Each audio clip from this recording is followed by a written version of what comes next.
Hey guys, tonight we slip into the soft hush before dawn in one of the world's oldest known cities, Mohenjo-Daro. The stars still cling to the sky like shy guests reluctant to leave, and the silence is thick and velvet, broken only by the low coo of a rooftop pigeon or the muffled hiss of early morning embers. You're not in a dusty ruin anymore, you're home in a brick-walled room where the smell of last night's ash still lingers and your mat is woven from river reeds. You stretch blink against the gray light and sit up on your low bed. The air is cool, crisp with the breeze that sneaks in through your high ventilation brick. Outside, your neighbors are beginning to stir. Someone stokes a fire with dry husks. Someone else coughs, and somewhere close a dog whines. Your stomach growls. And you remember today like every other day begins in the shadow of the citadel. So before you get comfortable, take a moment to like the video and subscribe, but only if you genuinely enjoy what I do here. And hey, drop your location and local time in the comments. It's always fun to see who else is up too late on the other side of the world. Now dim the lights, maybe turn on a fan for that soft background hum, and let's ease into tonight's journey together. Your feet slap against the smooth floor as you move through the house, 2 rooms plus a small back area with a covered drain that leads out toward the main street. You're careful not to step on the broken jar from yesterday still waiting to be ground down and mixed into new pottery. The walls are cool to the touch, sun-dried bricks with thin layers of clay plaster. You've memorized their bumps and patterns. They've watched you grow up. Out on the street, the air is hazy with wood smoke, and a few silhouettes move in slow, sleepy procession. A woman in a wrap of indigo-dyed cloth balances a pot on her hip. A child toddles behind. The soft crunch of sandals over dirt mixes with the scrape of a broom somewhere down the alley. You nod a greeting to an older man muttering a morning prayer under his breath. No temples here with towering gods, but everyone has their own quiet rituals. Ahead looms the western mound, what later archaeologists would call the citadel. But for you, it's just the big hill with the oldest bricks. Some say the priest man still lives there. Others say it's just for grain, for gatherings, for watching the river in flood season. No one really knows, but it's always there holding the skyline like a sleepy guardian. You pass under a low arch, turn a corner, and there it is, the outline of the great bath, just catching the light of the new sun. It's not for splashing, not for fun. No, this pool is lined with tight bricks and thick bitumen proof against water and time. This is where serious cleansing happens. Spiritually, probably. Or maybe just to cool off after sleeping under too many layers. Historians still argue whether the bath was sacred, medicinal, or municipal. Honestly, it might have just been the first luxury spa. You're not alone. 2 women are already there combing their hair with fishbone combs and dabbing their skin with some chalky paste. Smells vaguely of river clay and something sweet lotus root maybe. You nod and one of them gestures for you to dip in. The water is chill shocking, but it slides over your skin like silk. You submerge, come up gasping, and suddenly everything feels real again. A boy giggles nearby and tosses a tiny carved duck into the water. It floats for a second before tipping over. He looks devastated. One of the women fishes it out and hands it back. Morning drama averted. You sit at the edge of the bath, hair dripping, watching as smoke coils rise above the houses. A line of oxen move across the far path, their tails swishing lazily, their wooden yokes creaking like old bones. This is your city, not just the bones in the dirt that future archaeologists poke at, but a living, breathing mosaic of people, clay, water, and warmth. And yes, you probably wouldn't survive a week here if dropped in from the modern world, no AC, no phone, and good luck Googling the symbols scratched into your neighbor's seal. But somehow it all works. Systems hum without kings or armies. Brick by brick, life continues. You towel off with a cloth that smells faintly of sun and smoke, then sling your satchel over your shoulder. Inside a lunch wrapped in leaf, a bone stylus, and a string of half-finished beads. The day waits. The street begins to hum louder now, market carts rumble in the distance. Someone shouts for help with a goat that refuses to be tied, and the city breathes in unison. You pass a man wearing a turban folded thrice. The style says he's a traveler, possibly from further upriver. He gives you a nod that's half polite, half amused. Probably at your still damp hair, and as the sun climbs higher over the dusty skyline, casting long shadows of birds flitting between rooftops, you feel it again, that quiet, inexplicable certainty that something big once happened here. And something small still is. Just another morning in Mohenjo-Daro. You turn left at the corner with the fig tree, the one that's older than anyone alive, and still manages to drop fruit directly onto unsuspecting heads. The path leads gently downward toward the southern quarter of the city, where the sun glints off smooth brick, like coins in a fountain. You're headed to a place older than memory and more famous than any street in the city. The Great Bath is behind you now, but the real morning magic lies ahead, where water is carried not in jars, but in laughter stories and soft ripples. The stone steps down into the lower city are wide and smooth from generations of bare feet. You dodge a cart being pushed by a boy barely older than 10. He's stacked it high with reed baskets, and you briefly wonder how many cobras he's going to have to coax out of those later. He gives you a grin with missing teeth, and you step aside as he vanishes around the bend. The street ahead smells like sun-warmed brick ox dung and something metallic copper maybe. And beneath it all water. Fresh water. Always miraculously there when needed.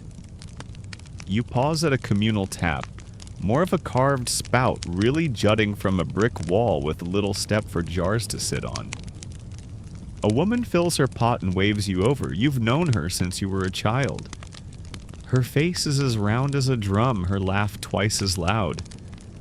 You take a sip from your cupped hands and let the water slide down your throat. Cool, clean, perfect. In a place where monsoons come and go, with tantrums, how does the water always flow? That question alone has kept modern scholars up at night. Mohenjo-Daro's water system was no exaggeration. Genius. An interconnected network of wells, drains, and underground brick channels. Not just public taps, but private wells and houses. Some historians say nearly every 10th home had one. Others argue the number was higher. And no one agrees whether they were shared by extended families or if people charged their neighbors for a dip. What's clear is, the city didn't just survive the heat, it mastered it. You continue down the alley stepping over a tidy gutter.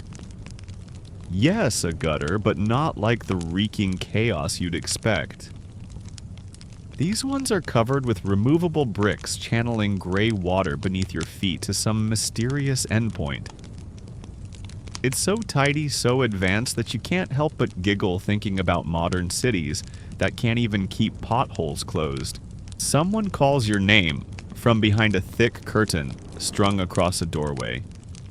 It's a friend older than you with palms always stained with pigment. You duck inside and find her with a small jar in hand, mixing a paste of crushed copper and egg. She dabs it around the edge of a painted bead she's threading. Her hands work without hesitation, her feet tucked beneath her on the floor, like a heron settling in reeds. Early, she says, not looking up. Too early, you answer, though the light already leaks through the slatted roof. She gestures toward the basket beside her. Inside a dozen beads of carnelian agate and shell wink in the light. Some are shaped like miniature elephants. One has what looks like an eye carved into it. These going to the market, you ask? No. These are going to a man who doesn't smile, she says with a sigh, but who pays in copper discs. You pick up a bead and trace its spiral with your thumb. The detail is insane. No tool sharper than bone or bronze, yet the edges are perfect. Mohenjo-Daro wasn't just a city of clay, it was a city of artists, of meticulous hands and aesthetic hearts. Some say this street, the Beadmaker's Alley, was the wealthiest in the lower city. Others say it was sacred. You look around, trying to imagine the wall draped with cloth, lined with fire lamps, the smell of shellac and smoke, blending into a kind of dreamy perfume. Your friend hands you a thread of beads and asks for your opinion. You hold it up to your wrist, pretend it's for you. She snorts. Too fine for someone who still sleeps like a child, she says. You stick out your tongue. As you step outside again, a group of younger children run past one holding a carved wooden whistle. He blows it, and the sound is well more bird than melody. You laugh, and your friend shouts after them to be careful near the kiln, which sits quietly smoking at the end of the lane. You head in that direction. The scent of ash and earth grows stronger with each step. A bead-firing kiln operates like a ritual timed to the rhythm of the day. Too early, and they crack. Too late, and they melt into shapeless blobs. You peer into the kiln's side and see the faint glow of coals, a few embers like fireflies frozen in dance. One of the bead makers waves to you, soot smudged across his cheek like war paint. Watch the fire, he warns. It dreams when you don't. You nod solemnly. No one here takes fire lightly. It gives, but it also forgets. As you make your way out of the bead district, your fingers still carry the scent of the paste metallic. Earthy, a little sharp. You notice a small plaque carved into a house brick. Not letters, symbols. A fish, a man something that could be a horned animal. Seals again. You sigh. Historians still argue whether the people here even had writing as we know it. Maybe those seals were ownership markers, maybe prayers, maybe something stranger. Early emojis, perhaps. No one's cracked the code, though. Plenty have tried. And failed. Your stomach rumbles again. Beads are beautiful, but not exactly edible. Time to head toward food. Your feet carry you eastward toward a neighborhood where the scent of toasted grain and roasted lentils already wafts through the narrow lanes. The city wakes in layers, first the fires, then the water, and now the food. You follow the smell like a sleepwalking squirrel, turning left at a bakery whose walls are still warm from yesterday's heat. A line is already forming outside. A man in a turban is arguing gently but with flair about who paid last time. You duck past them and make your way toward the edge of the granary district. Now the name granary is generous. What you see before you is a massive brick platform raised high on a foundation, with mysterious gaps and air channels beneath. Scholars still debate what this was really for. Some say it stored grain. Others think it might have been a public hall, a ritual site, or even a tax collection point. There are no written signs, no inscriptions, not even a doodle in the corner to clarify. Just bricks. Thick, solid, silent bricks. But you can't help but notice the faintest smell of earth and dust and maybe old barley. A group of children climbs the side of the platform, giggling as they chase one another over the giant structure that may or may not have once stored the life force of a city. A woman nearby shoos them down, scolding them in a tone that's equal parts warning and weary acceptance. You smile. Even mysteries become playgrounds if you let enough centuries pass. But your attention is quickly drawn by a familiar voice. It's the matriarch of the neighborhood standing outside her courtyard, fanning the fire under a blackened pot that gurgles like an impatient stomach. She spots you and waves you over with a piece of flatbread, already half charred at the edge. You don't need to be invited twice. You step through the beaded curtain and into her kitchen, a shaded courtyard bordered by tall clay walls with a canopy of woven reeds, filtering the light into a golden net. Smoke curls lazily from a fire pit in the center where lentils bubble in a wide pan. On a low table sit rounds of dried dates, shards of jaggery, and a bowl of pickled mango slices. So sour your eyes water just looking at them. She hands you the bread and points to a stool made of rope and wood. You try to look polite and tear off a bite. It's crunchy, chewy, slightly smoky, basically perfect. You nod solemnly. She accepts your approval with the grace of someone who's received it 1,000 times. Her daughter walks in carrying a handful of wild herbs and begins tossing them into the pot. The scent changes instantly spicier, now more complex. A kind of edible symphony if you're into that sort of metaphor. The matriarch explains that the stew is for the workers down by the water channel who are reinforcing the bank today. She adds that one of them has a weak stomach and can't handle the pepper, so she's splitting the pot halfway through. You raise an eyebrow.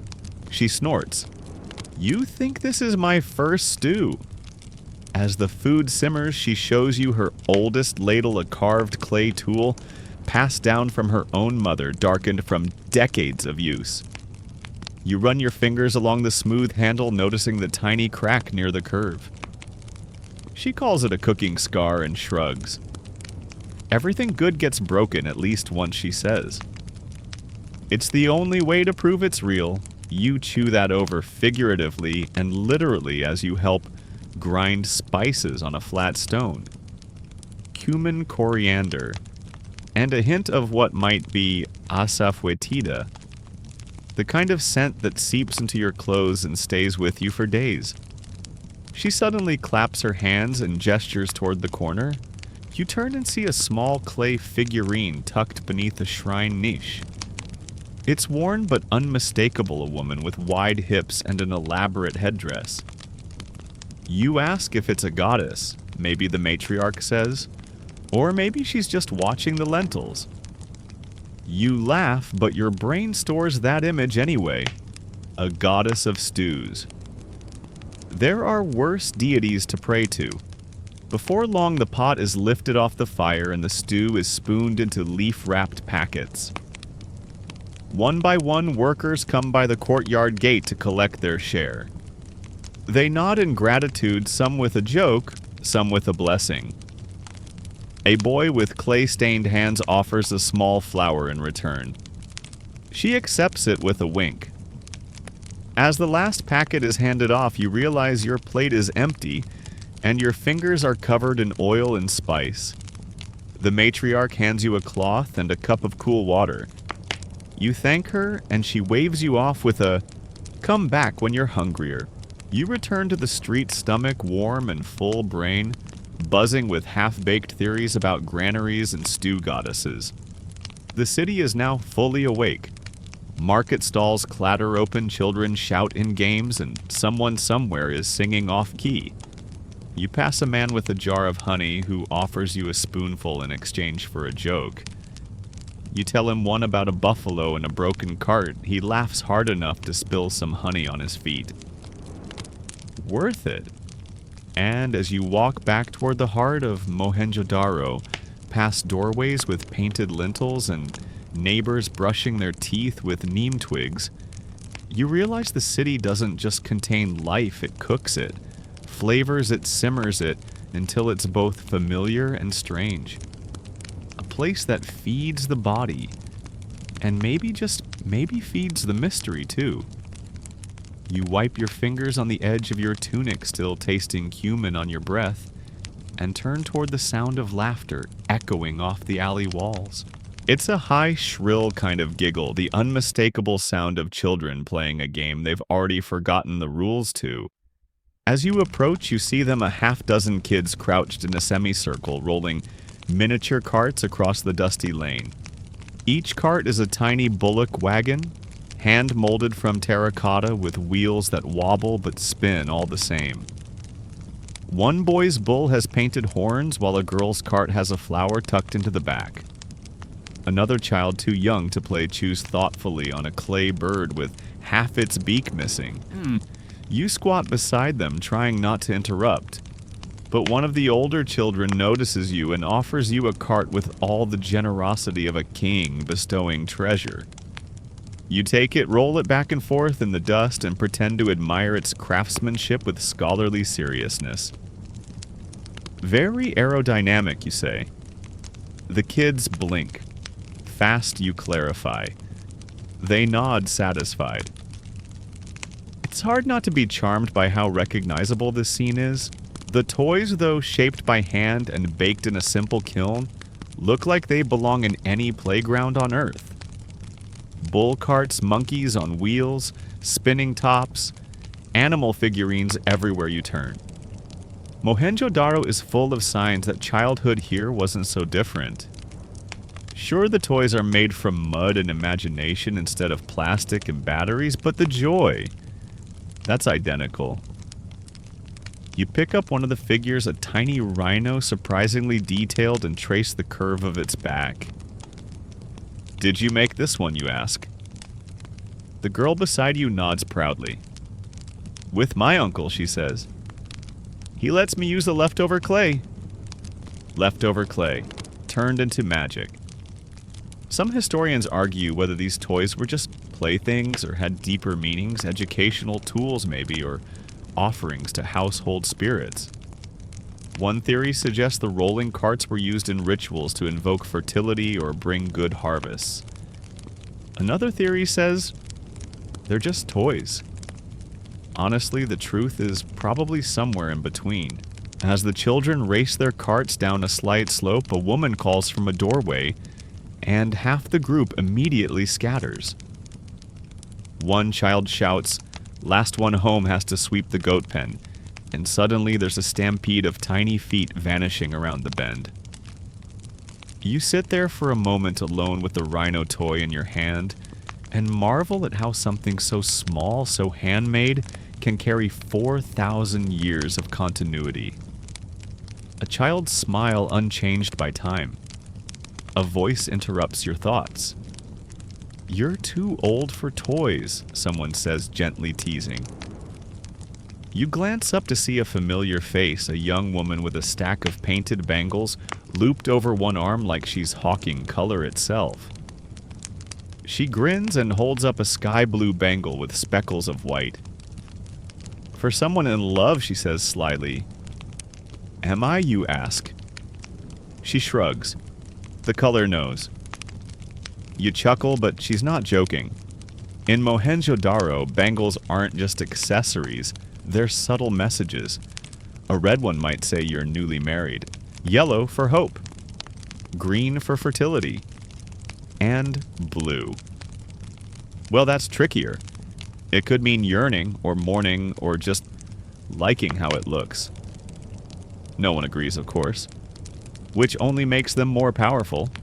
You help her sort the bangles, lifting each one to catch the sunlight. Some are made of fans, that glossy quartz-based material that's halfway between glass and stone. Others are terracotta bone, or even shell. She tells you which were made locally and which came from the coast where the moon touches the water. You suspect she means Gujarat, but it sounds better the way she says it. One of the bangles has a small etching on the inside. You squint. It's not quite a letter. Maybe a symbol, an animal. Historians are still undecided whether these were part of a system of writing or just decorative motifs. One researcher even suggested they might have been scent symbols, yes, like olfactory emojis. You ask the bangle seller if she believes that. No, she replies, but I do like the idea as a bracelet that smells like cloves. She slips a pair of bangles onto your wrist without asking. These ones, she says, are for strength. Do I need strength? She nods gravely. You're walking through a city that no longer exists. That's hard.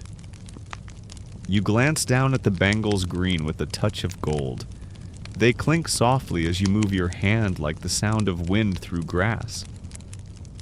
You pay her with a little carved token and agreed-upon barter part of the unspoken economy of favors and artistry that keeps this city running. She tips her head in thanks and you continue down the lane.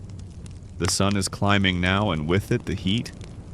You duck into the shadow of a narrow corridor, bangles cool against your skin, and think about how much of this city is recorded not in books, but in the hands of children and the colors of clay. Toys and trinkets, laughter and glaze, the little things that never make it into grand epics, but which, let's be honest, are far more real. You follow the narrow lane as it slopes gently downward, the breeze thickening with moisture and the telltale echo of splashing water. A hawker passes you in the opposite direction, balancing 2 jugs on a bamboo yoke across his shoulders. He whistles a tune that's both lazy and ancient, as if passed down from one water bearer to the next. You're headed to one of the city's many private wells tucked discreetly into the courtyards of homes, shaded from the sun, and shared by neighbors with rules that are more tradition than law. The one you're visiting today belongs to an old family known for their hospitality and more famously their rumored ties to the city's undercurrent of whispers.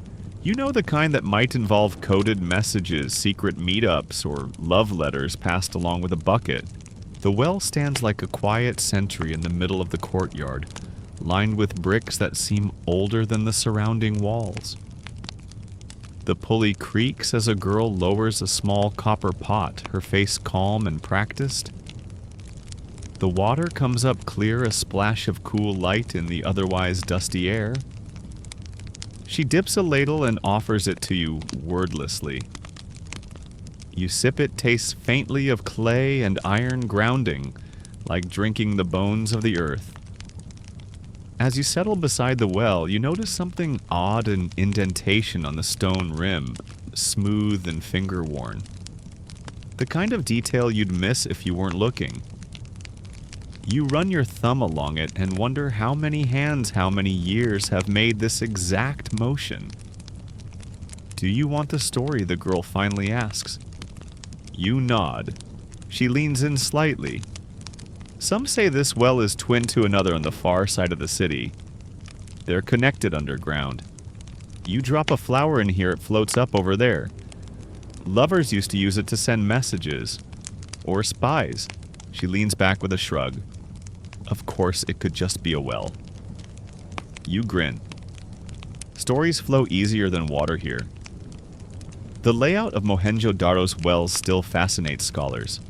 Over 700 have been uncovered cylindrical deep, some over 10 meters. Were they assigned by class, clan? Was there a tax on water use? Historians still argue about whether water was freely shared or quietly controlled. But one thing's certain, this city did not take thirst lightly. As you relax in the courtyard's shade, the air grows thick with the smell of coriander and something lightly fermented, perhaps pickled mustard leaves drying in the corner. A pair of women walk past the gate, one balancing a basket of laundry, the other with a bundle of reeds for weaving mats. You exchange nods and they disappear into the humming rhythm of the street. Then you hear it music. Soft, tuneless at first, like a humming breeze.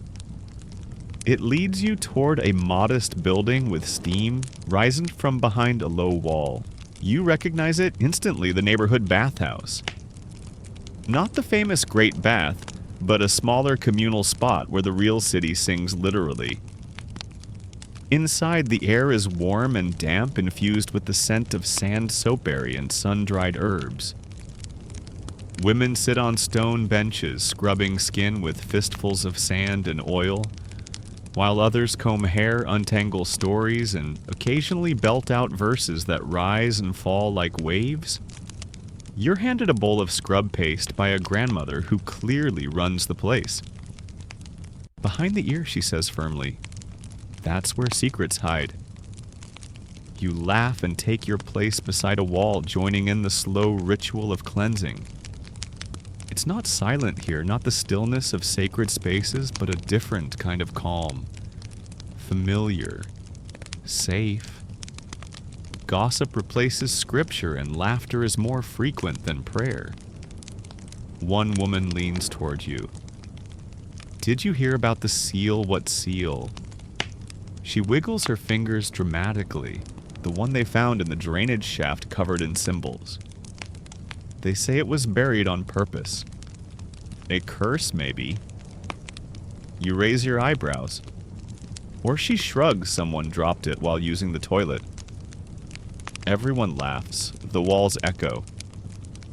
It's true, though, hundreds of small carved seals have been found throughout the city. Most feature animals, unicorns, bulls, elephants, sometimes even composite beasts. Some sit alone, others next to script in the mysterious Indus signs. Were these marks of identity? Trade signatures? Passports, prayer tokens? No one knows. But it's easy to imagine one being tucked into a robe clutched in a nervous palm, and slipping unceremoniously into a drain. Whoops! There goes your spiritual insurance. You rinse off with a pot of cool water poured over your shoulders. It shocks the breath from your lungs but leaves your skin buzzing. You stand, wrap yourself in a drying cloth, and nod your thanks to the grandmother who watches over the room like a sleepy hawk. As you step outside again, the sunlight hits you full in the face, hot, golden, merciless. The streets are quieter now, the midday heat driving people indoors. You walk slowly, bangles jingling faintly, the scent of sand and herbs still clinging to your hair. And as you pass another well, this one covered with a woven mat, you pause. For no reason. Or maybe because you imagine that flower drifting through the dark tunnel beneath the earth, carried by a current no one sees toward someone else's hand on the other side of the city. You smile. Mohenjo-Daro doesn't speak loudly, but it murmurs. It hints. And if you stay still long enough, it tells you everything. You take the long way around to avoid the sun hugging the shaded sides of narrow alleys, where walls lean just close enough to let whispers pass from house to house without being heard in between. The city for a moment feels hushed, not asleep but thoughtful, a kind of architectural exhale. Then you hear it, voices rising in calm disagreement. Not yelling, not threats, but the distinct tone of people who are trying, perhaps too politely, to win an argument. You follow the sound, curiosity tugging you forward like a string tied to your ankle. It leads you to a raised brick platform in an open square half shaded by a cloth canopy rigged between 4 poles. A dozen people, men, women, elders, traders, are seated in a rough semicircle, nodding, gesturing, passing around what looks like a carved wooden stick. Whoever holds the stick speaks. No interruptions, no shouting. Just quiet, measured voices that carry the weight of practice. You've stumbled upon one of the city's informal assemblies. Not a court exactly, Mohenjo-Daro doesn't seem to have had kings or palaces or golden thrones, but more like a council of consensus. Scholars are still scratching their heads about this. No signs of royal rule, no big statues, no clear evidence of hierarchy. How then did the city govern itself? Some suggest rotating councils like this one. Others propose a guild-style system where tradespeople and elders held sway. A few argue there was a priest class pulling strings from behind the scenes. But here you are watching people settle disputes, make plans, and organize work crews without a single crown in sight. One man holding the speaking stick raises a concern about drainage overflow near the pottery kilns. Another woman follows with a suggestion to reroute the runoff to water nearby herb gardens. Someone else volunteers to speak with the potters. The group hums with agreement. It's all so practical, peaceful, weirdly efficient. You feel a little stunned. In most stories of ancient cities, power comes from blades or banners. Here it's passed hand to hand like a carved baton. You sit at the edge of the square and watch the sun tilt westward as the conversation drifts to less urgent matters. Festival logistics surplus barley, whether the west wall needs remudding before monsoon season. A teenage boy suggests painting the wall instead. Half the group snickers. One elder says, "Then you'll be the one to repaint it after the rain, won't you?" You smile. Just behind the square stands a public board of sorts, a mud-plastered wall where people scratch notices. Etch symbols sometimes just draw animals or stars. You walk over squinting at the newest additions. There's a scratched outline of a fish, a leaf, a symbol you can't place like a dancing stick figure with a bird on its head. It makes you wonder, were these announcements warnings? Graffiti. A lot of the so-called writing found in Mohenjo-Daro seems more visual than verbal. Scholars have uncovered thousands of clay seals and tablets, each with symbols that remain undeciphered. Some think it's a full writing system. Others argue it was shorthand meant to accompany spoken language or trade. You touch the wall gently, still damp in places, fresh. A boy walks up with a reed stylus and adds a tiny turtle to the bottom corner. No one stops him. No one needs to. From behind you, the assembly disperses. Someone claps the speaking stick on the brick platform twice, and people rise, stretch, murmur their goodbyes. The woman who proposed the water reroute gives you a nod as she passes. You return it quietly, impressed. The square empties slowly. A couple of goats wander through, unimpressed by the city's civic process. One of them sniffs at your foot, then sneezes. You step aside just in time. You decide to take a detour before heading toward the market again, and slip down a corridor you've never noticed before. It winds behind a cluster of storage rooms, brick buildings with wooden slats and sealed urns. You peek into one and catch the scent of dried grain mixed with a faint hint of turmeric. Probably a private storehouse. You find a ladder made of bent wood leaning against the side of a house, and without really thinking, climb to the flat rooftop. From up here, the city changes. The layout comes into view like a secret map. The neat grids of streets, the drainage lines like veins, the open courtyards pulsing with life. You can see the citadel rising in the distance, just a humble mound now, but somehow powerful. The great bath glints faintly in the sunlight. Smoke from a kiln rises in slow ribbons. Pigeons circle overhead, then settle again in quiet flocks. You lie back against the clay tiles, still warm from the midday sun, and close your eyes for just a moment. It's strange, this city. So advanced in design, yet so quiet in its legacy. No war conquests, no epic myths. Just bricks, drains, beads, and balance. And maybe that's why it lasted as long as it did. You let your thoughts drift with the wind, carrying you between rooftops and across time. Below, someone begins playing a flute, gentle, hesitant notes that spiral up into the sky. You hum along without realizing. The song from the flute fades slowly like mist curling off a river. You sit up on the rooftop and stretch your limbs drowsy from the warmth, and your mind fuzzy in the best way, half sunk in memory, half floating in the now. You climb down the ladder and continue your path drawn by a new sound, the rhythmic creak of wooden wheels and the sharp clop of hooves. It's an ox cart moving deliberately through the alley ahead, guided by a boy who looks far too small for such a big responsibility.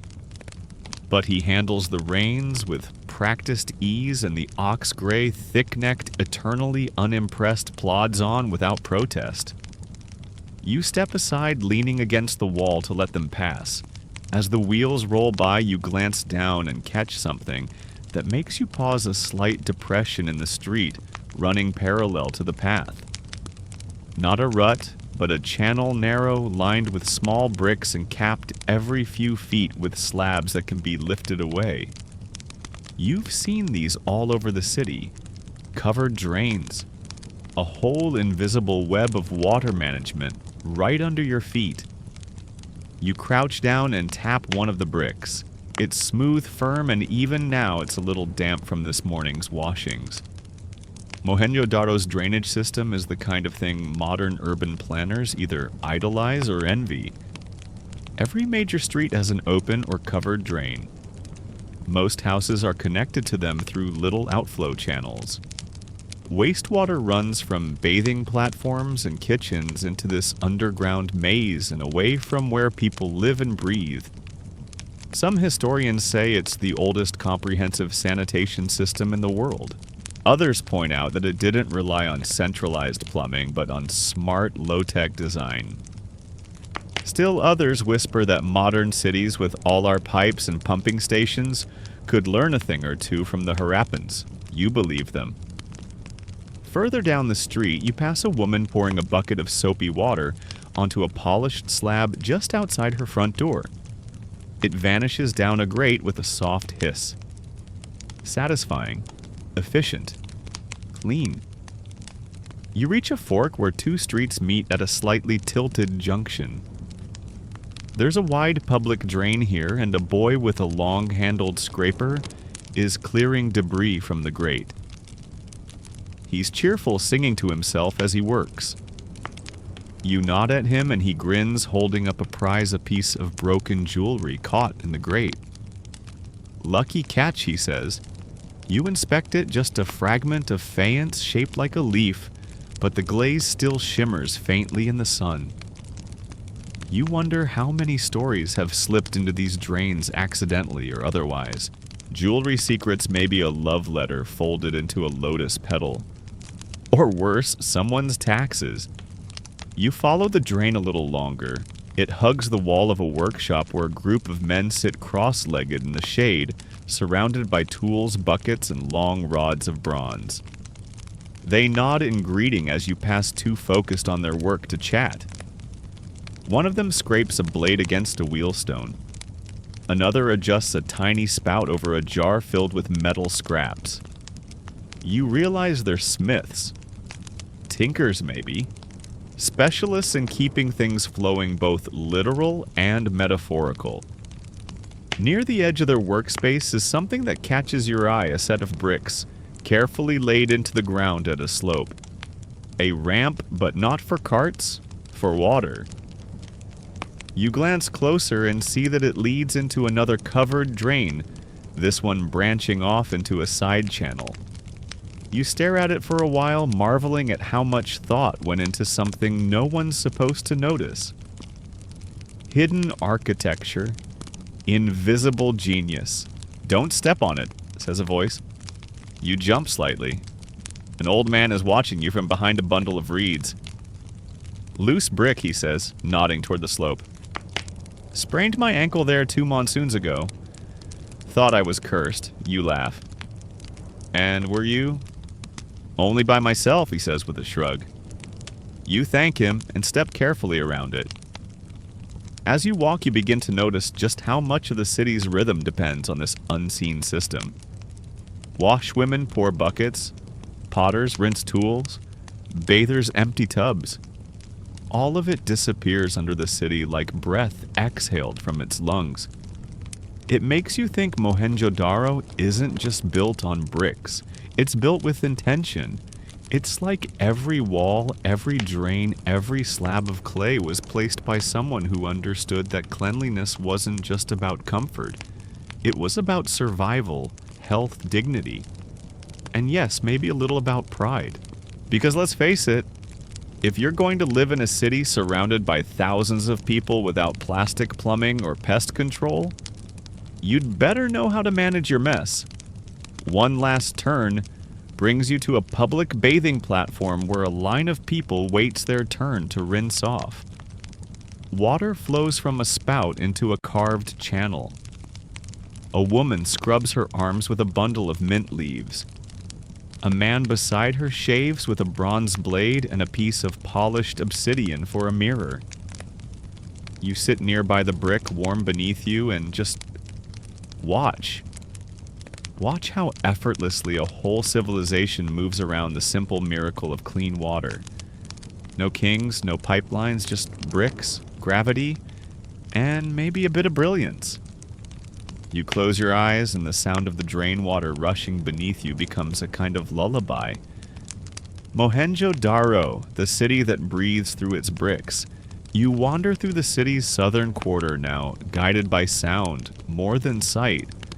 A steady clatter of copper, the creak of swinging gates, the chirp of a monkey.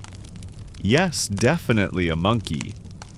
As you round a corner, the source reveals itself a merchant's courtyard, half shaded with woven reed mats where goods glimmer in the dusty sunlight, and conversations flutter like leaves in the breeze. This isn't the noisy chaos of a bazaar. It's more like a museum that's also a living room. Artifacts and oddities are arranged in careful displays, coils of carnelian beads, delicate lapis lazuli fragments, bone combs, glassy seals with animals frozen mid-stride. The monkey swings lazily from a wooden beam, eyeing you like you might owe it something. You nod in polite acknowledgement and step into the cool shade. The merchant, an older man in a robe the color of desert clay, raises a hand in greeting. Looking to trade or to dream, he asks, not quite joking. You grin. Just dreaming today, he nods. Understanding perfectly. That's what most people do here. Dream of far-off lands and wonder who else has touched the things in these baskets. You pick up a shard of polished shell etched with a wave pattern. From the coast, you ask. From Dolavira, he replies. Came up the river 2 moons ago with a caravan of salt and wool. You move to a tray of tiny stone cubes. Dice counting tokens, offerings. Scholars have spent careers speculating. One theory claims they were part of a board game we've forgotten the rules to. Another suggests they were part of a math system. The merchant just shrugs. Kids still toss them. Maybe it's both. Then you see it tucked in a corner of the display, a seal you recognize. You've seen its likeness in scrolls museums, even on t-shirts. A horned animal, half bull, half unicorn, etched in sharp lines beside symbols no one alive can read. You pick it up carefully. The seal is cool in your hand, smoother than you'd imagined. For a moment time bends. You're not holding a relic. You're holding a name, a message, a thought cast into clay and forgotten by everyone. Except maybe you. Real, you ask. The merchant tilts his head. Who knows it found me? That's enough. You smile and set it down gently. The monkey chitters approvingly. On another shelf you notice a necklace strung from alternating pieces of turquoise and faience.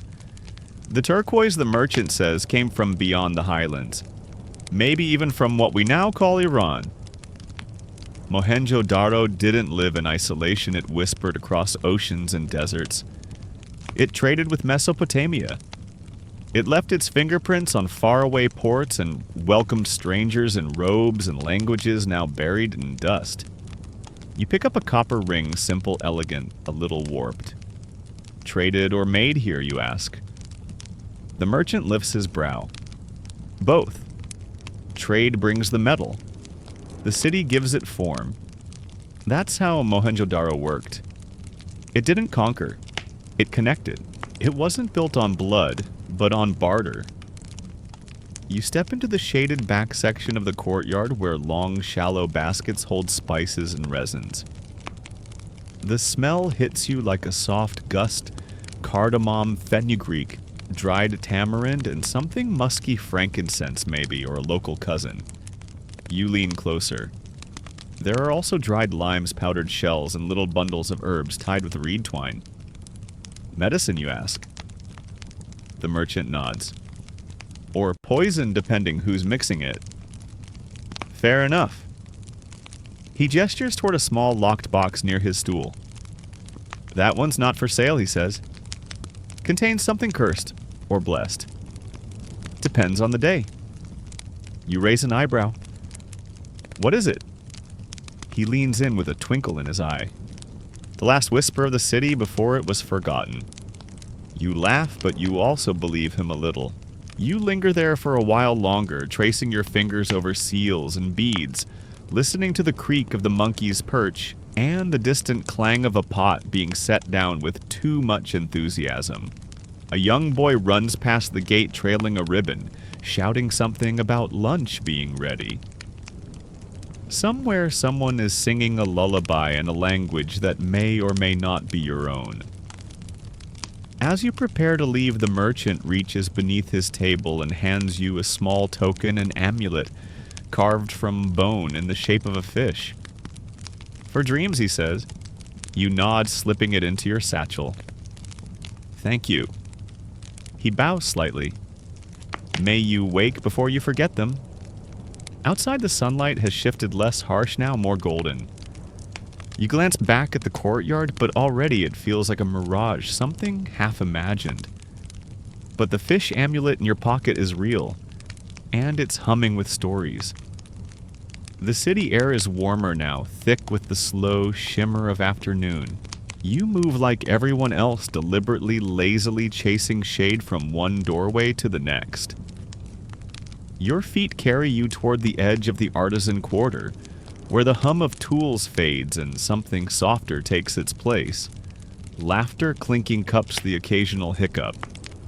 You've arrived at the palm wine corner. Not a tavern, exactly, more like an improvised courtyard shaded by stitched-together palm leaves and dangling cloths. The walls are baskets. The furniture upside-down clay jars and stones worn smooth from countless elbows. It's where workers, wanderers, and the truly curious come for a drink, a rest, and a story or three.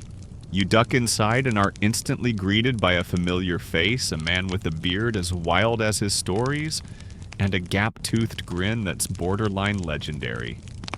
He lifts a gourd cup and says, "Ah, the archaeologist of dreams returns." You take a seat on a smooth clay bench and accept the drink he offers. It's cloudy cool, slightly fizzy, and unmistakably sour, the sharp kick of fermented palm sap. You wince. He laughs. First sip always tastes like regret, he says, slapping your back. Second sip tastes like courage. You oblige, and yes, he's right. The space buzzes with voices. A woman sings a line of a folk song while another adds a counter melody. Someone begins sketching symbols into the dirt with a stick, maybe a game, maybe a love spell. You're not sure.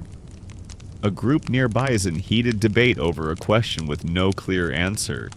Crocodile dung, did they really use it as sunscreen? You cough into your drink. One man swears his grandmother used to smear her arms with something from the riverbank, green and terrible, but swore it kept her skin pale and cool. Another insists it was ceremonial part of a ritual. A third, clearly halfway into his second cup, claims the dung was mixed with sandalwood and worn as perfume by priests. Historians still argue this one, by the way. Some say there's written evidence from Egypt about crocodile dung used for medicinal purposes, but here in the Indus, no consensus. Maybe it was just river gossip. Or maybe someone had a very creative spa day. You chime in with your own theory.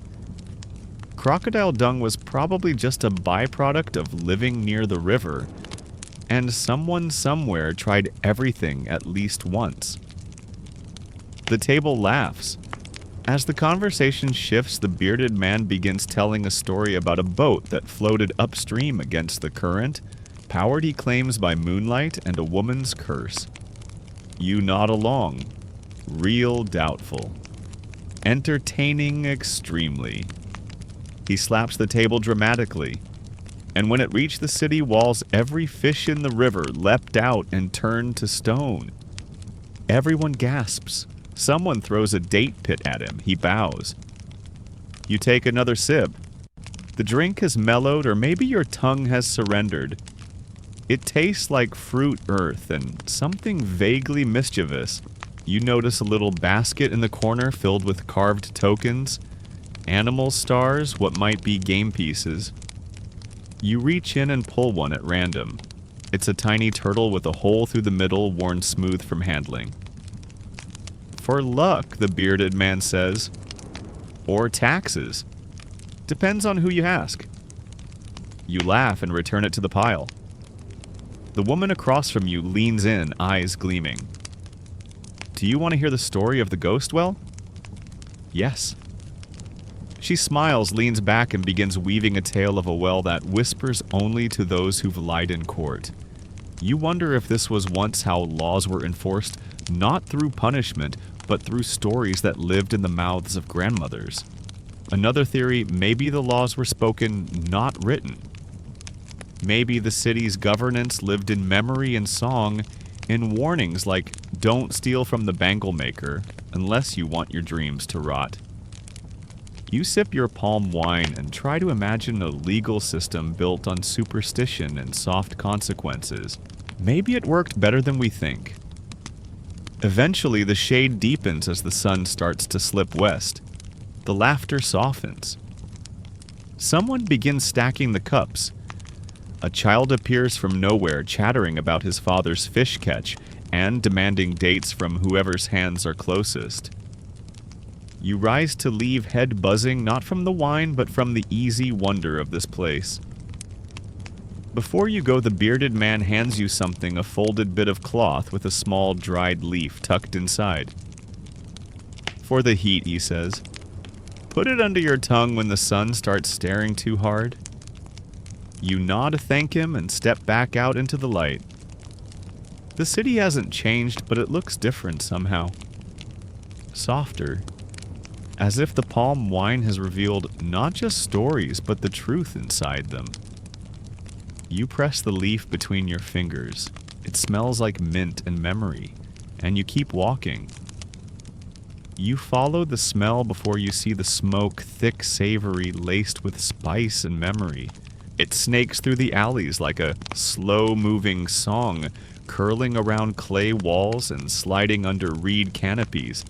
Your stomach, which had briefly forgotten itself during the palm wine detour, now begins to protest. You've arrived at a kitchen. Not a public one, not quite a restaurant, but a place where food is prepared in bulk for neighbors, workers, maybe the occasional passing caravan. And presiding over it all is a matriarch so formidable even the smoke seems to obey her. She sees you, waves you in with a ladle like a queen, knighting a particularly hungry subject. Sit, she commands. You look thin. You do not argue. The kitchen is alive. Pottery clinks, oil hisses, and wood crackles under the fire. A boy fans the flames with a woven palm frond, while two girls grind lentils into a paste on a flat stone slab. The air is rich with turmeric coriander, and the unmistakable sweetness of jaggery melting into something sinful. The matriarch lifts a lid with a flourish. Steam bursts upward, revealing a bubbling pot of thick stew red, gold, and brown all at once. She stirs it slowly, whispering something to herself. Maybe a recipe, maybe a prayer. She ladles a portion into a clay bowl and hands it to you. You hesitate, it's still boiling, but she raises one eyebrow in warning. Eat while it's honest, she says. Let it cool too long and it'll start lying to you. You blow gently and take a bite. It's perfect. Rich without being heavy, spicy without cruelty, and just sweet enough to make you wonder if dessert is hiding in the bottom of the bowl. You don't ask. You don't want to ruin the surprise. As you eat, the matriarch explains her process, not just how the food is made, but why. Which days require lentils and which call for chickpeas. Why jaggery is always added after the oil, never before. And how the clay ladle she uses is older than her marriage and has never once betrayed her. You glance at the ladle. It's worn smooth in the middle, the handle blackened from fire and time. A crack runs along the curve, repaired with something that looks like natural resin. Still strong, still trusted. You ask about the crack.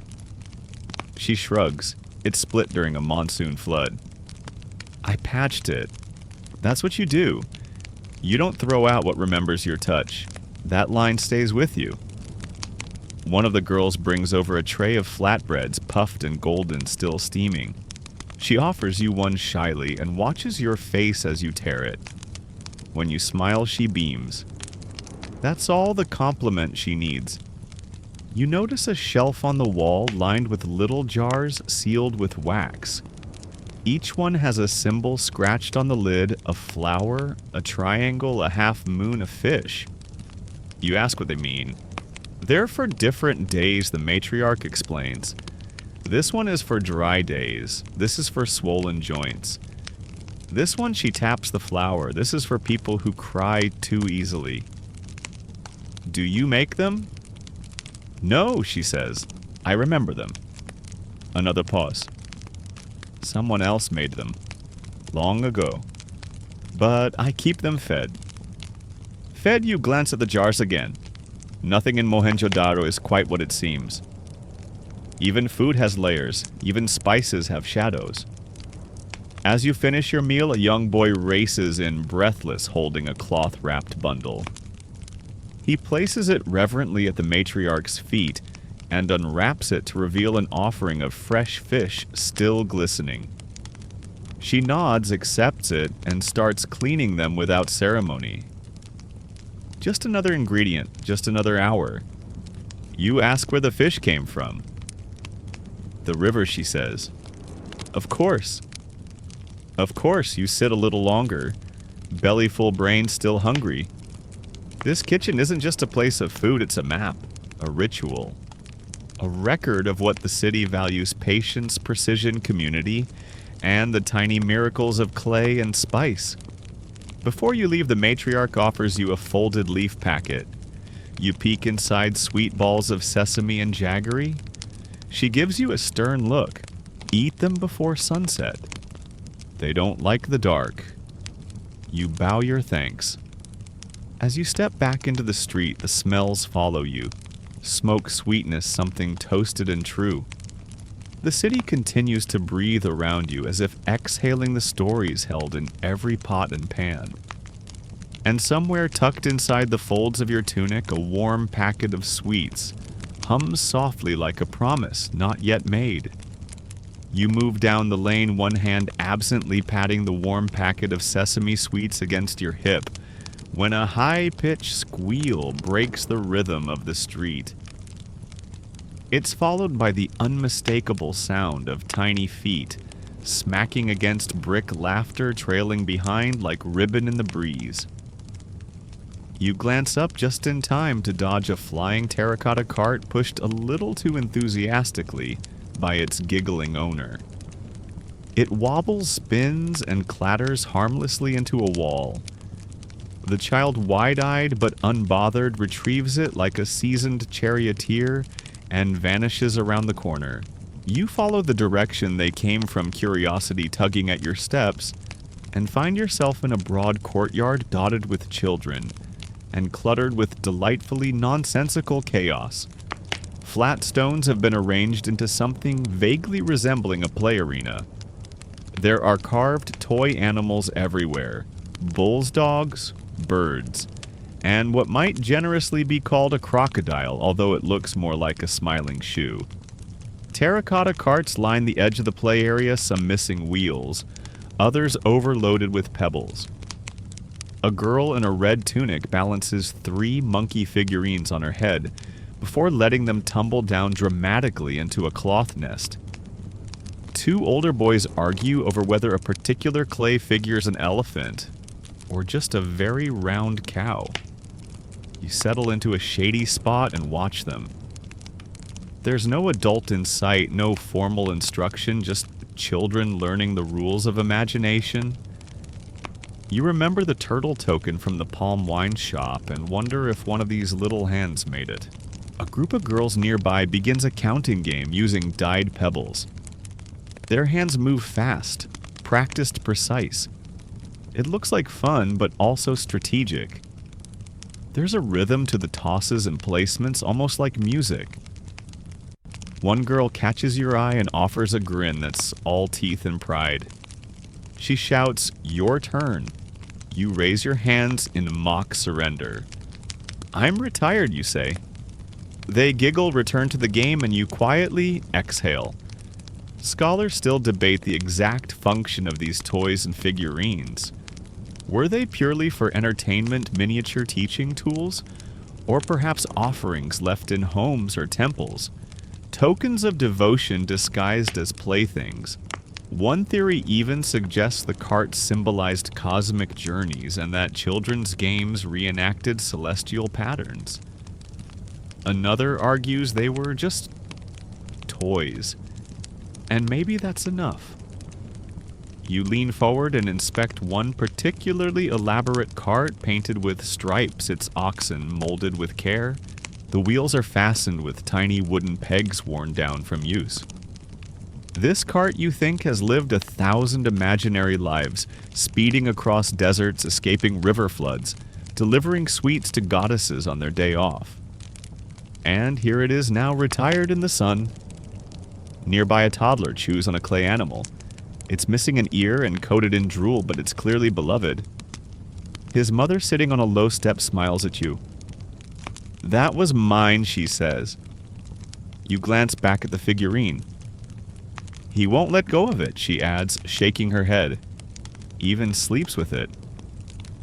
Some things, it seems, don't change across millennia. There's an open basket at the far end of the courtyard filled with broken pieces. Not discarded, not forgotten, just waiting. Waiting for repair, for reinvention, or maybe just the right story to need them again. You kneel by the basket and pick up a fragment, the front half of what might have been a lion, its face surprisingly fierce for something so small. It fits perfectly in your palm. You imagine a child thousands of years ago charging it across the courtyard in pursuit of a pretend bandit. Roaring, triumphing. Even now it feels oddly alive. Another boy approaches with a new toy he's just made. It's crude but joyful, a bird with lopsided wings and a missin's beak. He holds it up for your inspection, expectant. You examine it seriously, nodding like a seasoned toy critic. Very aerodynamic, you declare. He beams. The mother nearby chuckles. He made that one after seeing a hawk steal his bread. You raise your eyebrows. The bird may be missing a beak, but it suddenly carries an origin myth worth remembering. More children filter into the space, some with snacks, others with freshly painted pieces. One has a spinning disc she flicks into the dust, and the others cheer as it dances like a beetle. You're not sure who's winning or even if there's a game, but no one seems to care. The joy is in the movement. A little later, one of the older girls takes charge and begins organizing the group. She lines them up, passes out tokens, and launches into what appears to be a theatrical reenactment involving a tiger, a merchant, and a very confused goat. The children throw themselves into their roles with chaotic enthusiasm. The goat steals the show. You sit back, head resting against the warm clay wall, and feel time slip a little. In this courtyard, the line between past and present dissolves completely. Laughter sounds the same in every century. The sun begins to lower and shadows stretch longer. The mother gathers her sleepy toddler, tucking the chewed-on clay animal into a sling at her side. The spinning disc slows and wobbles to a stop. Someone begins singing a low-tuned nonsense syllables probably made up on the spot, but it lingers in the air like incense. You rise slowly, brushing dust from your tunic, and give a small bow to the impromptu audience of tiny actors. Great performance, you say. The girl playing the tiger roars in reply. You turn to leave, passing once more by the basket of broken toys. You resist the urge to take a piece. They belong here, waiting to be whole again. And as you walk, a breeze stirs behind you, carrying laughter on its back. You leave the courtyard behind, still smiling from the goat's dramatic collapse, and follow the side path toward the part of the city where things begin to blur, where alleys' narrow windows sit too high for peering in, and the scent of flowers clings a little longer than it should. It's here on a quiet ledge beneath a window draped with reed curtain that you find him. The boy is no older than 15, maybe 16.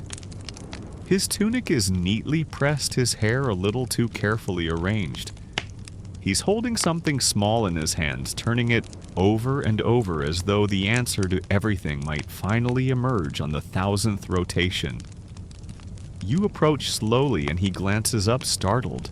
"I'm not loitering," he says quickly. Then softer, "I'm waiting." You sit beside him. For he opens his palm to reveal 2 painted bangles, thin, delicate, and sky blue with a faint sunburst pattern etched along the edge. He clears his throat. "I heard that blue means affection, or longing, or..." Both you nod. "Also cold feet, or peace. Or I saw this color and liked it." He groans and slumps forward. That doesn't help. You take a closer look. The bangles are beautifully made faience, maybe, or a polished form of shell. The paint has been sealed under a thin glaze, the kind that catches sunlight like it's holding its breath. "Who's it for, you ask?" He gestures across the alley toward a courtyard strung with drying saris. You catch a glimpse of someone moving through the cloth bare feet, a braid, the hem of a red dress. Then gone. "She laughed at one of my jokes," he mutters. 3 weeks ago. It might have been pity." You smile. Then you'll be pleased to know that pity often leads to marriage. He groans again. You ask how he got the bangles. He says he traded 2 carved fish tokens and a half-finished poem for them. You ask if the poem was good. He says, "I thought so." She laughed. Behind the humor, he's nervous. Really nervous. And it's strange, isn't it? To think that in a city of grid-planned streets, multi-roomed houses, and advanced sanitation, someone could still be undone by a crush. You offer to go with him, help deliver the bangles. He shakes his head. If I die of shame, at least let it be alone. Fair? You wish him luck, and as you stand to leave, he calls after you. Do you think blue is a good color? You pause. Yes, but maybe give her the poem too. He smiles then for the first time and tucks the bangles back into the cloth pouch. You turn the corner and walk into a small open-air stall where a middle-aged woman is arranging bracelets by color. She looks up, squints at you like she knows what you've just witnessed, and nods toward a bowl of yellow bangles. Joy, she says. Reliable? She shrugs. Today, the bangles here aren't just accessories, they're a language. In Mohenjo-Daro, color carries meaning. Maybe not fixed meaning, but fluid-changing meaning. Coded signals pass through markets and over rooftops. Some say blue is grief. Others say it's hope. Red can be marriage or rage or just the only dye that didn't run.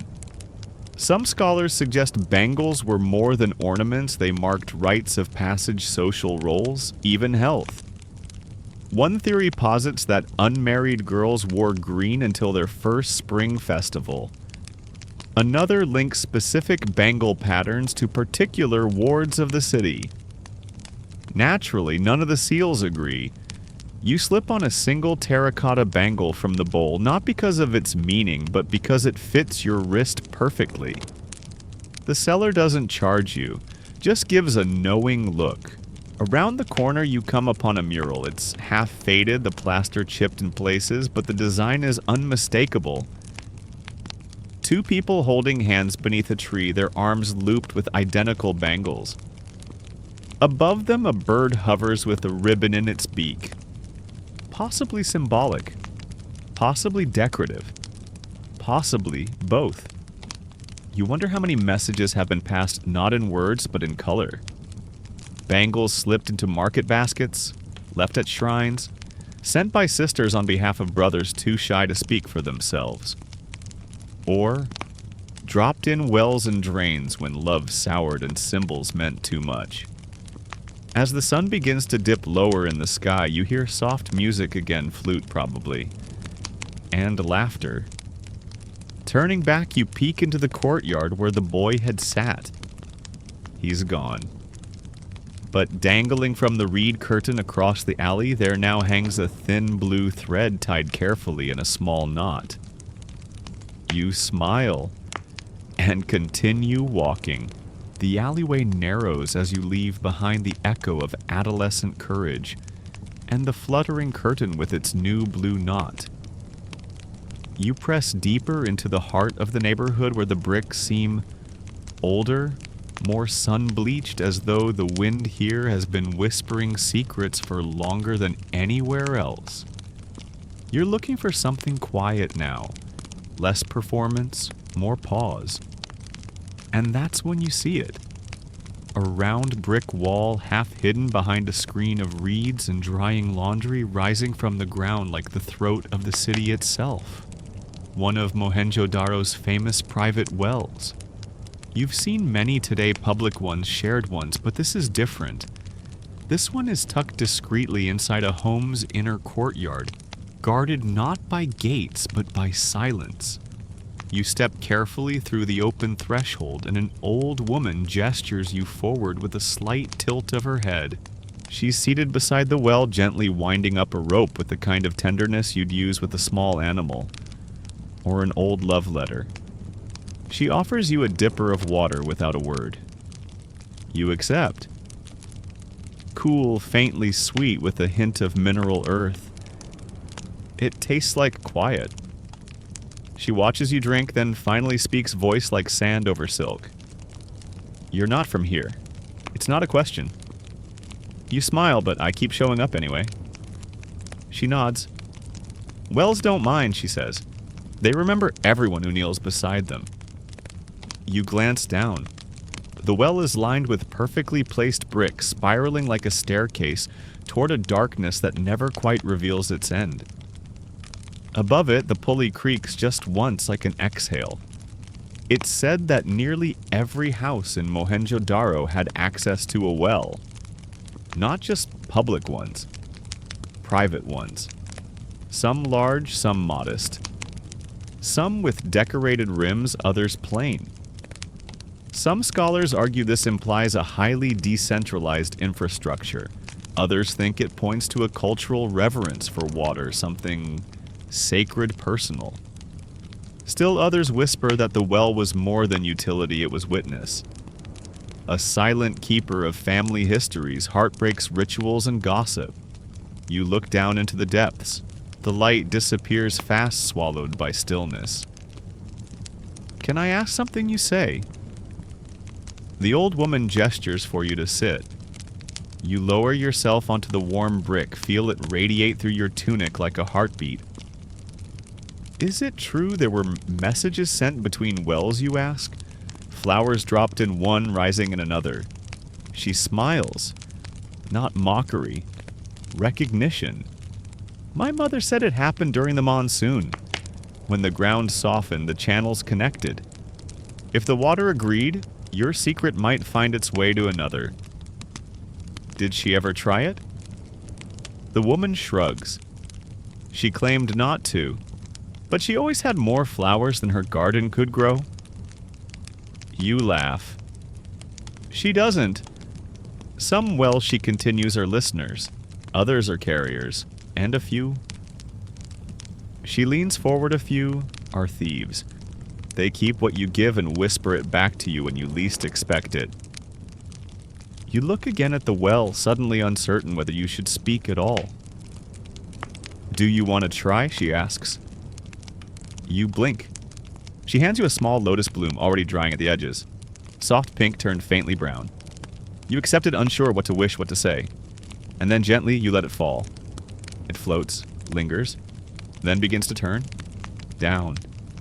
Down. Out of sight. She closes her eyes. "Give it time," she says. "It'll know where to go." You sit in silence for a while, listening to the hush of the courtyard. A pigeon lands nearby and fluffs its feathers. The breeze catches the reed curtain and sends shadows dancing across the bricks. Eventually, she stands, brushes off her tunic, and returns to her basket of folded cloth. You nod your thanks and step out quietly back into the alley where the city has resumed its usual pace, slow, thoughtful, timeless. As you walk, you pass another well, this one half-shaded rim stained from hundreds of hands. A boy peers into it, muttering to himself. A girl nearby tosses a stone and counts the seconds before the splash. You glance up. In a window above, someone has hung a tiny strip of red cloth, bright, fluttering, freshly tied. You don't know who it's for. You don't need to. This city listens, even when it doesn't answer. You drift onward, the memory of that falling lotus still tugging gently at your mind. The sun, now lower in the sky, paints the buildings in a richer gold, the light so soft it almost feels like a hush. The alley you follow turns unexpectedly, then opens up into a courtyard, strung with drying towels and half-washed tunics. And there, surrounded by mist and laughter, is the neighborhood bathhouse. Not the grand ceremonial kind like the Great Bath, but a smaller local version. Practical, friendly, and absolutely alive. Steam curls into the air from a central basin where warm water has been poured and stirred with fragrant herbs. Sandalwood lemongrass, something vaguely minty. People sit on brick benches chatting in relaxed tones, scrubbing themselves with rough sand and rinsing off with ladles passed from hand to hand. A woman near the wall is humming, not loud enough to distract, not soft enough to ignore. Just enough to slip into your bones. Her tune rises and falls like water poured from a clay jug. Familiar. Fluid. You're waved in by someone with wet hair and a huge grin. A borrowed cloth is thrown at you, clean, warm, a little worn at the corners. You take your place near the edge, feet dipped into a basin that's been smoothed down by 1,000 heels before yours. This bathhouse, you realize, is less about hygiene and more about rhythm. About washing away the dust of the day in layers first, the sweat, then the worry, then the edges of whatever story has followed you too closely. A girl on your left scrubs her arms while humming the same tune as the woman earlier. You mention it. She grins. Everyone knows that one. It keeps the soap from stinging. Does it work? No. But she hums it anyway. Another woman begins brushing her hair out long, thick, dark as river silt, and the comb catches on something. She laughs, pulls free a little carved bead, and holds it up like a prize. From my cousin's wedding, she explains. It's been hiding in there for days. Everyone laughs. You're handed a cup of warm tea. Yes, tea made from boiled herbs and flower petals, and told to sip it slowly. Not for health, but to match the pace of the bathhouse. No one here rushes. The soap is left to sit on the skin for a while. The stories take longer than the scrubbing. You listen. There's talk of a boy who brought his own soap and ended up smelling like fermented beans for a week. Someone else swears her neighbor saw a crocodile in the river, wearing someone's head wrap. Everyone agrees it was probably the neighbor's head wrap. No one agrees whether it was really a crocodile. Then the conversation turns like water following a new groove. Someone asks if anyone's seen the old woman who lives by the sealed well. The one with the whispering bricks. You say yes and all heads turn. She gave you a flower, one woman asks. You nod. She never gives flowers. Another adds, she once gave my sister a rock and said it would grow legs, did it? No, but my sister kept checking for weeks. The bathhouse dissolves into giggles. One woman begins gently pouring water over her arms, letting it fall like a curtain. The droplets catch the light just so, and for a moment it looks like she's wrapping herself in stars. You ask if there are rules here. Rituals. A right way to bathe. She shrugs. You wash the parts that feel too full. You ask full of what she smiles. That's the point. You take your time. The sand is coarse but kind. The water clings to your skin like silk. You don't scrub so much at release. And through it all, the hum continues. Scholars have speculated for years about these smaller baths. Were they purely utilitarian? Were they gendered, spiritual, social? Some theories suggest they were micro-temples. Others think they were just bathrooms with better lighting.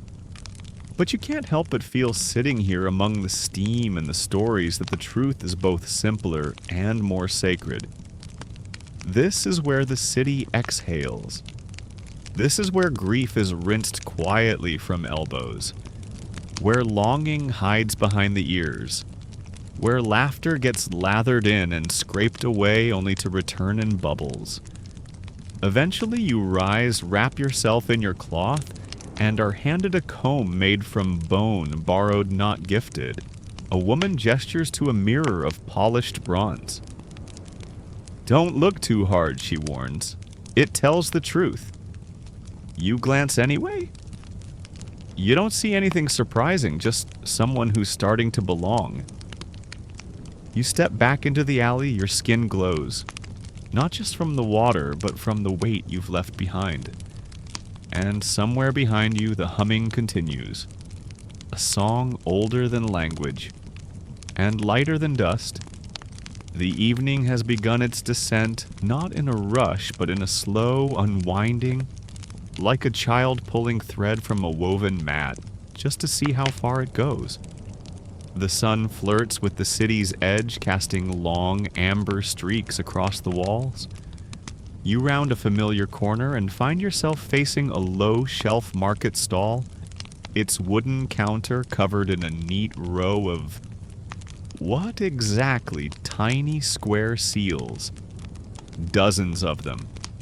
Some still dusted with river clay. Others polished smooth, their edges rounded by use or by centuries of curious fingers. You recognize one immediately, a one-horned creature with long, graceful limbs poised beside a line of symbols that resemble neither word nor number. You pick it up gently, tracing the carved indentations with your thumb. Behind the stall, an older man glances up from his carving. Be careful, he says, voice as dry as sun-baked bricks. That one lies. You raise an eyebrow. It says one thing, he continues, but it means another. Like all the best people. You grin. What does it say? He shrugs. No one knows. That's not an exaggeration. The seals of Mohenjo-Daro, hundreds of them discovered in every part of the city, are among the most intriguing mysteries of the Indus Valley. Most are carved from steatite, fired to preserve their shape, then pressed into soft clay to mark packages or documents. Each bears symbols from an undeciphered script alongside animals real and mythical. The unicorn, the humped bull, the water buffalo. Some sit beneath trees, others beneath stars. Scholars still debate their purpose. Were they business tags, prayer tokens, clan insignia? Were they mass-produced or personalized like ID cards?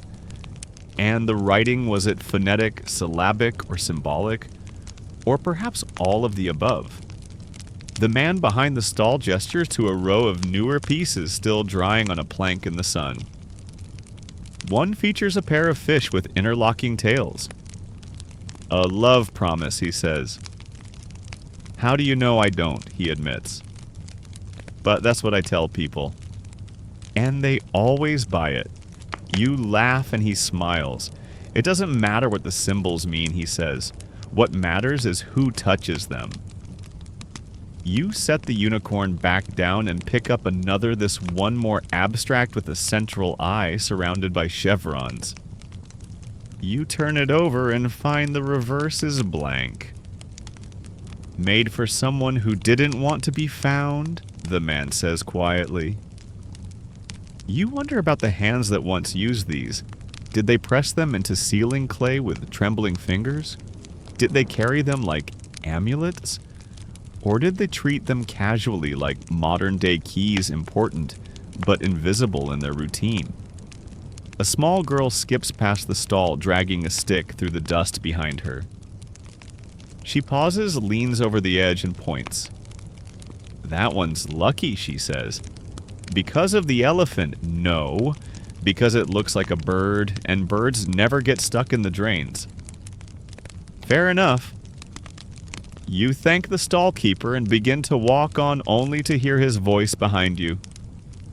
Take one, he says. Only if it speaks. You glance back at the rows of seals. One catches your eye. It's simple, just a circle with a single clean diagonal line carved through it. Almost too modern looking to be real. You pick it up. The stone is cool and oddly balanced, like it's waiting for a decision. You turn it over in your hand. It doesn't say anything, but it feels like something. You tuck it into your satchel. The old man nods. Good choice. As you continue down the street, the city seems to lean in around you. Bricks hold their breath. Doorways glance sideways.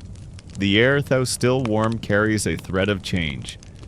You pass a boy crouched over a seal of his own, pressing it into a slab of river clay.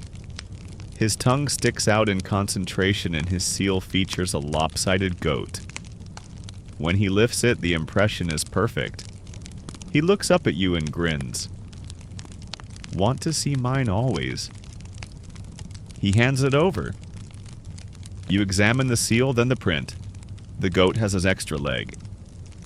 Special edition, you ask? He laughs. Faster than all the others. You hand it back and continue walking the seal from the stall. Still heavy in your satchel, its meaning unknown but undeniably present. That's the way it is in Mohenjo-Daro. You don't always know what something means, but if you carry it long enough, it starts to mean you. You move on from the seal cellar stall, stepping deeper into a part of the city that smells unmistakably of fire and earth. The air here is heavier, laced with the scent of scorched clay and damp ash, and there's a constant low hum like the slow breathing of a creature asleep beneath the ground. You've reached Potter's Lane. It's not marked on any map, not walled off or signposted. It just is. You know you're here because suddenly every surface is layered in shades of red-gray and sun-bleached terracotta. Discarded shards glint in corners like fallen leaves. The sound of a potter's wheel spinning wooden and rhythmic echoes from somewhere behind a row of soot-smudged houses. You follow it. Around the bend under a slatted shade canopy, you find him a potter in a faded wrap, crouched over a slow-spinning wheel, hands wet and sure. His fingers coax a simple bowl from a lump of clay, raising it with the gentleness of someone encouraging a shy animal out of hiding. You stop at a polite distance. Watching won't cost you, he says without looking up. But if you want to touch something, use both hands. Fair. You step closer and watch as the clay responds to him, not passively, but like it's remembering something it once was. The pot narrows at the neck, then flares gently into a lip. When it's done, he slices the base free with a thin wire and slides it onto a drying board. He finally looks up. You're not from this lane. You nod. But I like fire. He chuckles, wiping his hands on a scrap of cloth. Then you'll like what comes next. Behind him, a squat brick kiln looms like a resting bull. Its mouth glows faintly orange, the heat pulsing in waves that make the air shimmer. A teenage apprentice, barefoot focused, feeds it with bundles of dried grass, careful to keep the rhythm just right. Kiln's been burning since yesterday, the potter explains. Small batch. Bowls, lamps, 2 water jars, and 1 experiment. You raise an eyebrow. What kind of experiment? He grins. The kind we don't talk about unless it survives. Fair. Pottery in Mohenjo-Daro wasn't just craft, it was science. It was memory. Clay was turned into cooking pots, storage jars, incense burners, children's toys, burial urns. Some bore painted motifs, trees, birds, wavy lines like rivers. Others were plain, honest forms made to serve, not to speak. Some scholars argue that specific shapes were tied to specific families or trades. Others believe potters worked for central warehouses, turning out standardized wares for mass use. And some romantically suggest that every pot told a story, its curves and colors a record of the maker's mood the season. The river silt's quality that year. You walk around the kiln and see the drying shelves, dozens of vessels in different stages. Some raw and soft, their rims still sagging slightly. Others firm but chalky, waiting to be fired. A few were painted carefully, confidently, with a dark slip made from iron-rich clay. You ask who paints them. The potter gestures toward a woman seated nearby, brushing black spirals onto a bowl with a reed stem. She says everything's better with swirls, he says. Even grief. The woman hears him, smirks, and doesn't look up. She continues her slow spiral. The design starts at the center and uncoils outward like something breathing. You crouch beside a tray of small items, oil lamps with pinched lips, incense cones shaped like beetles, and miniature altars no bigger than a fist. One item catches your eye, a hollow cube open at the top, painted with dots on each face. A game, you ask? The potter shrugs, or a prayer box, or something to hold regrets. You pick it up. It's heavier than you expected. There's something inside. You shake it, no sound. Fired shut, he says. Sealed on purpose. We make one every year. For the things we won't say, you set it down more carefully than you picked it up.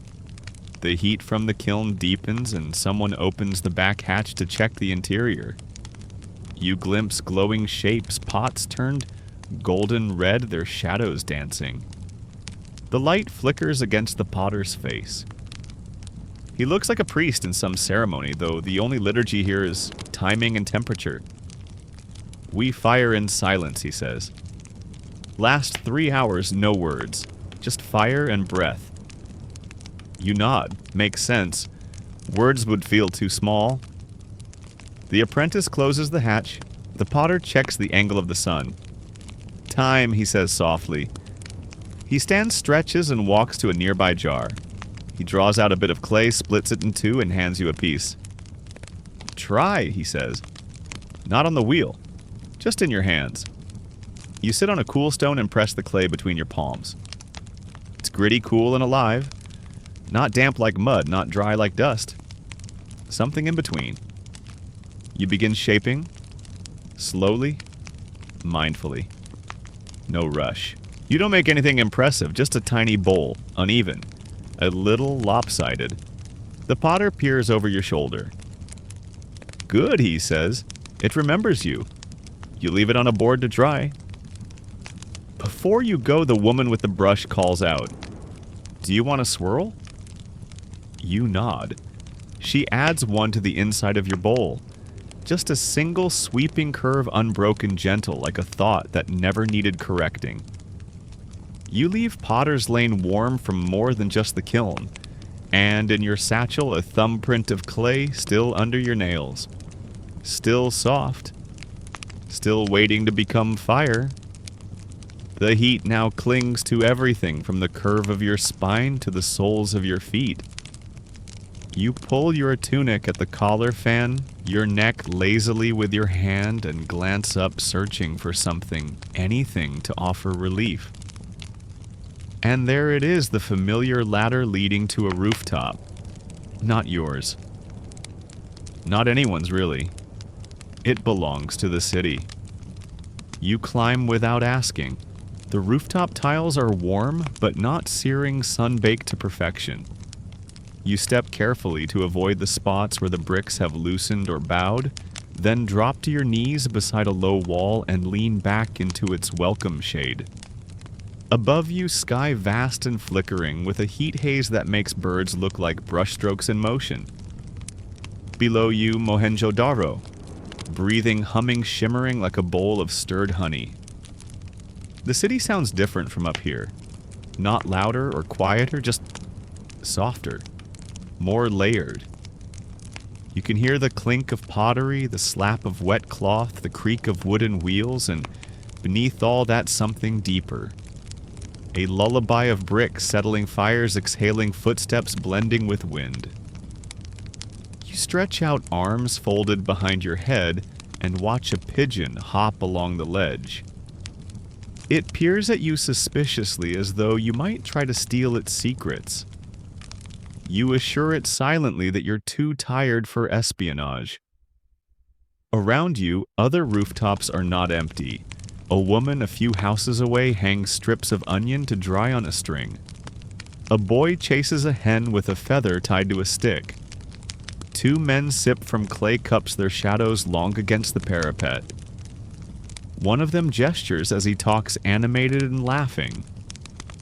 You imagine it's a tale he's told 100 times. This city doesn't nap in the afternoon, it sprawls, it exhales. Everyone finds a way to endure the midday heat in courtyards and shade and water, or like you on rooftops. You spot a group of children sprawled out across another roof. They're playing some kind of guessing game, using beads and hand signals too far away to hear clearly. One girl breaks into giggles and falls backward into a pile of laundry, scattering tunics like startled birds. Near them, 3 pigeons take flight, circling lazily in the golden air before settling again elsewhere. Their wings stir the silence like turning pages. You find yourself drifting, not asleep, not awake. Your body relaxes into the rooftop's warmth. The breeze brushes the fine hairs on your arm. You breathe in deep and smell clay smoke and something green like coriander or just memory. It's in moments like this that time slips. You could be anyone. A trader resting after walking 10 miles upriver. A weaver's apprentice stealing a break. A future ghost remembering this moment before forgetting everything. You notice a small basket beside you woven from river reeds left behind, or left for someone. Inside a handful of dried figs and a folded bit of cloth. You hesitate, then unfold it. A message. A prayer? Nope, just a joke. A tiny face is drawn on the cloth in charcoal with wide eyes and an expression of permanent surprise. Someone's idea of rooftop company. You laugh quietly and rewrap the cloth, placing it back where it was. It belongs here. You're just visiting. From somewhere below, a woman begins to sing. Not for an audience, just for herself. Her voice rises and falls with the breeze, wordless but steady. You don't recognize the tune. You don't need to. Across the city, rooftops like yours mirror this moment. People resting, talking, watching the sky, waiting for the sun to soften its grip. In a city built with such exactness, with its drainage, its planning, its discipline, these rooftops are the one place where structure surrenders. No blueprints for naps, no drainage for daydreams. You close your eyes for just a moment and the tiles under you hum like the inside of a seashell. Some historians believe the rooftops were the true social center of Mohenjo-Daro. Not the streets, not the squares, but these open-air stages where everything could be seen and nothing had to be said. Others argue they were just rooftops, no deeper meaning. But lying here as shadows lengthen and the heat retreats like a defeated animal, you feel certain this was where the city rested, where it remembered, where it dared to forget. You roll onto your side and see a cracked tile with a name etched faintly into it. Just a few letters or maybe a symbol worn by time. Not enough to read. Just enough to imagine. You reach into your satchel, feeling for the seal you took earlier. You don't pull it out, just rest your fingers against it. Another breeze. Another pigeon. Another hour in a city that refuses to be hurried. You stay on the roof until the air finally cools. Until the sunlight slips from gold to brass. Until someone down below starts banging a pot to call their children home. And then, only then you rise. The rooftops behind you now, you make your way toward the city's western quarter, where the streets grow wider and the bricks feel heavier beneath your feet, as if they remember more than the others. The sun has lowered its gaze, casting warm shadows that spill like honey across the doorways. You pass by a line of homes with high windows and painted lintels, and then just ahead you spot them. Foreigners. They're hard to miss. Not because they look wildly different, they wear robes like yours, sandals like yours, but it's the little things. Their turbans are wound higher, their jewelry louder, and their silence thicker. They speak in low murmurs, glancing at the market stall with practiced caution, as though measuring every object not by value but by meaning. You keep walking, pretending not to stare, but your curiosity snags like cloth on a nail. One of them breaks off from the group and approaches a clay tablet seller, lifting a piece and examining it closely. You sidle over casually, just close enough to hear. He speaks in your language, but with a different rhythm, like walking across sand that shifts with every step. This symbol, he says, pointing to a curved mark on the tablet. Is it a number A name? The seller shrugs. It's a blessing, or a warning, or both. The foreigner raises an eyebrow. Convenient. Welcome to Mohenjo-Daro. The seller replies not unkindly. The foreigner laughs, tucks the tablet into his satchel, and thanks him with a gesture that feels borrowed like a ritual learned from a scroll. You strike up a conversation with the seller once the man walks off. Where are they from, you ask? He leans in slightly. Some say Elam, others say from the cities beyond the salt desert. Traders. He shrugs. Diplomats. Spies. Dreamers. Take your pick. Another group of them passes by and you notice one wears a ring of lapis lazuli, so dark it almost drinks the light. The lapis likely came from the far northeast across mountains, through canyons, through hands that held it in silence for months before it reached the city. You wonder how long they've been here. Days, weeks. Were they welcomed with fanfare or simply allowed to blend into the current of daily life? No more disruptive than a leaf floating past in the drain. Some scholars argue that the people of Mohenjo-Daro had sustained peaceful trade relations with cities as far off as Mesopotamia.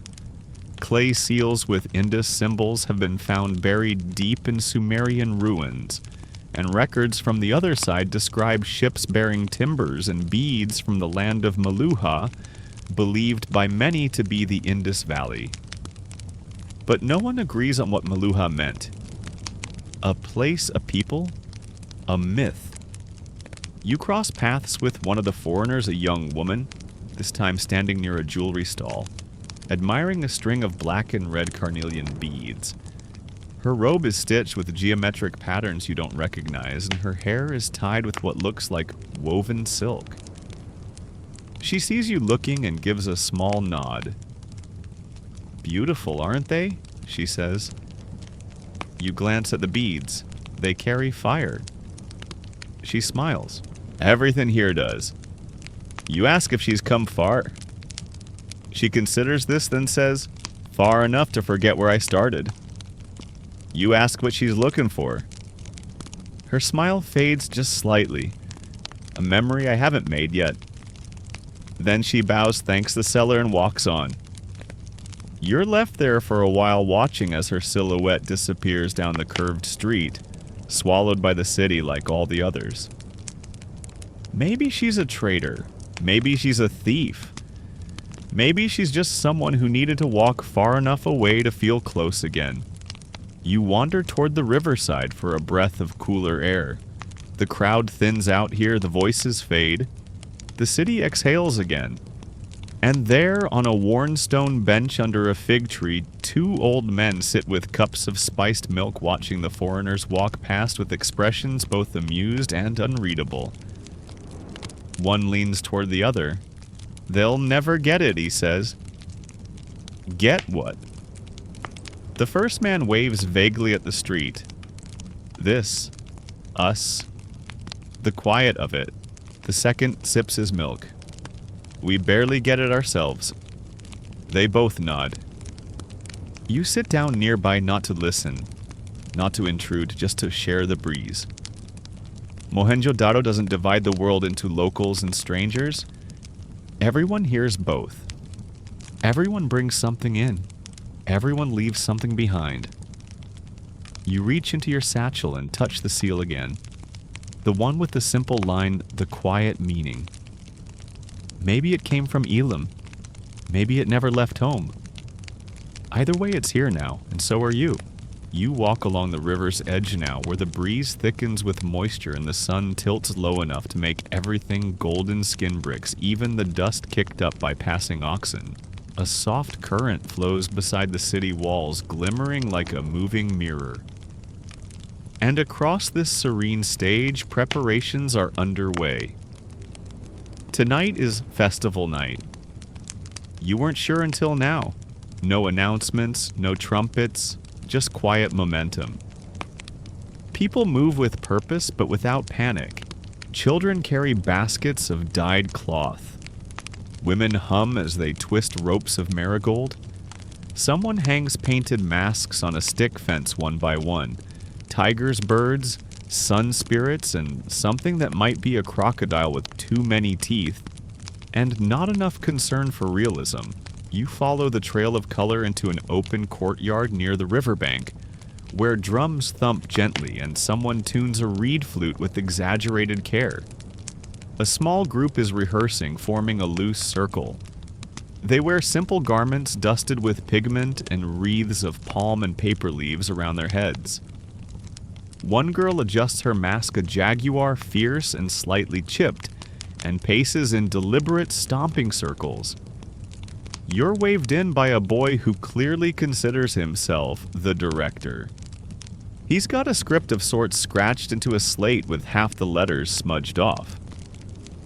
You'll be the moon spirit, he says, handing you a white cloth with faded silver dots.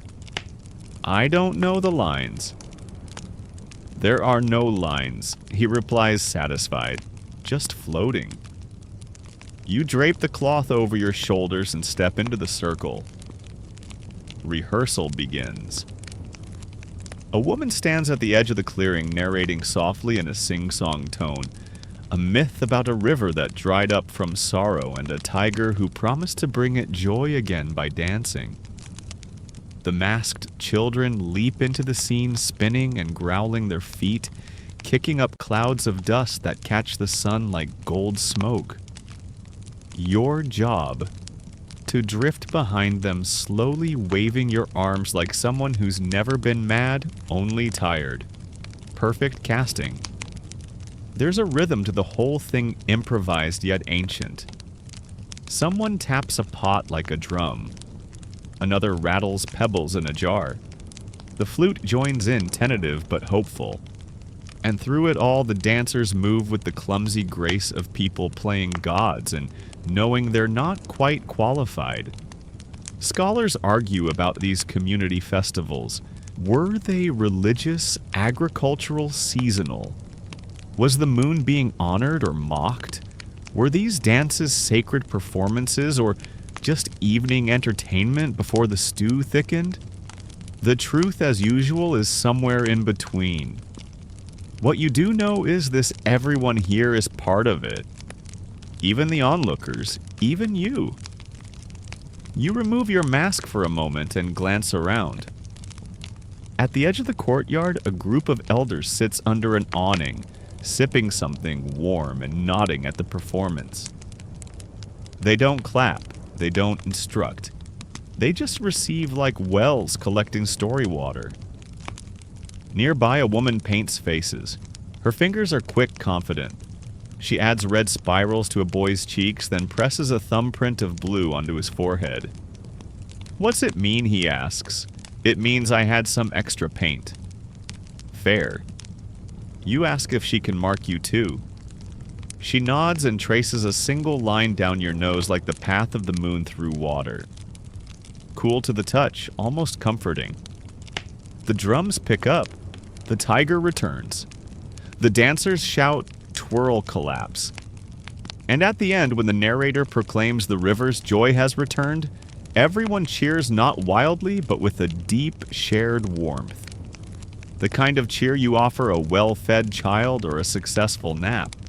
Someone hands you a sweet fried dough soaked in syrup and rosewater. It sticks to your fingers and your smile. Then the real work begins. People gather around the central fire pit. Rice is poured into clay bowls. Lanterns are lit, simple things, just oil and wick, but they glow like pieces of the sun. A woman ties a garland around the neck of a nearby goat. A man plays a lullaby on the flute, this time without hesitation. You're invited to stay for the meal. You nod without thinking. As night settles in, masks are hung on walls to dry. Children fall asleep in corners streaked with face paint and sticky from sweets. Someone begins telling a long, winding story about a tree that could grant wishes, but only to people who never asked. You don't ask, you listen. Because Mohenjo-Daro doesn't announce its wonders. It wraps them in everyday motions, dancing dust dough a thumbprint of blue. And if you're lucky enough to stumble into its joy, it gives you just enough to take home. Like a mask that still smells faintly of paint and river wind, or a story with no clear ending, just a long, curling middle. The festival lingers in the air like sandalwood smoke. Even as the dancers scatter, the drums go quiet, and the masks hang drying on pegs. But you ever curious follow a quieter path? A narrow lane lit only by the dim glow of oil lamps and the soft scrape of sandals on brick. Someone calls your name. You turn to find a man in a work tunic, sweat-soaked and smiling. He waves you over, holding a clay trowel in one hand and a bucket in the other. "You're helping," he says. "I am." Everyone does. Tonight it's our turn. He points toward a cracked section of wall near a staircase that hugs one of the city's central thoroughfares. Mud brick, time-worn, crumbling like a tired shoulder. There's no fanfare, no overseer, just a slow rhythm of people, neighbors, strangers, cousins twice removed, all working together, patching, reshaping, relayering what has come loose. You take the bucket, it's warm, heavy, filled with rehydrated mud and straw mixed to just the right texture. Not too wet, not too dry. The man shows you how to press the mixture into the damaged section, shaping it with flat palms. The sound is soft, slap, squish smooth. Like bread dough, but with history baked in. Someone behind you hums a tune. Another person starts handing out bundles of reeds. A girl climbs onto a stone platform and begins wiping soot from the upper bricks. There's no shouting, no orders, just an unspoken agreement that this is how cities endure, not through kings or miracles, but through muddy hands and shared effort. It's said that Mohenjo-Daro had no royal palace, no tombs for pharaohs, no vast statues of glowering gods. Instead, its strength was its structure. Planned streets, uniform bricks, a design built for community, not conquest. Some historians believe civic duty here was routine ingrained. Others speculate there may have been rotating crews or festivals tied to maintenance or subtle pressures disguised as tradition. Still others suggest it wasn't duty at all, but pride, not in personal property, but in shared space. You press another handful of mud into the wall, smoothing it with your knuckles. It looks good, sturdy. The man beside you nods in approval. "You've done this before," he says. You shake your head. "I've just seen it done." He chuckles. That's the same thing in the end. Someone hands you a carved wooden comb still streaked with paint. You pause confused. For the cracks, they explain. You watch as they use the comb to score lines into the surface of the mud. Decoration, yes, but also structure. The grooves help the next layer bind. The art is the engineering. You mimic the motion, dragging careful lines into the wall's skin. You carve a gentle curve, maybe a wave. Maybe just your signature written in texture. A woman nearby traces a spiral. A child draws a fish. No one tells them to stop. You ask how often this gets done. Whenever it needs doing, someone says. And when it doesn't, we still check. By now, the wall glows slightly in the lamplight. Damp, but upright. Imperfect, but stronger than before. Someone lays a garland on the ledge, not ceremonial, just thankful. A nod to the fact that the city still holds itself up one patched layer at a time. You sit back, wipe your hands on a reed mat, and glance at the others. There are about 20 people now, some sitting, some still working, some just talking. No one's in a hurry. No one's waiting for instructions. This is what cities forget to teach the gentle daily rebellion of we instead of me. You're offered a drink, cool water with the sprig of something mint-like. You sip it slowly. It tastes like a pause. As you rest, a young boy approaches with a clay pot in both hands. He sets it down and everyone crowds around to peek inside. It's a batch of fresh lime plaster, carefully mixed and fragrant. People cheer quietly. "Final coat," the boy says, proud. The man beside you grins. Your turn again.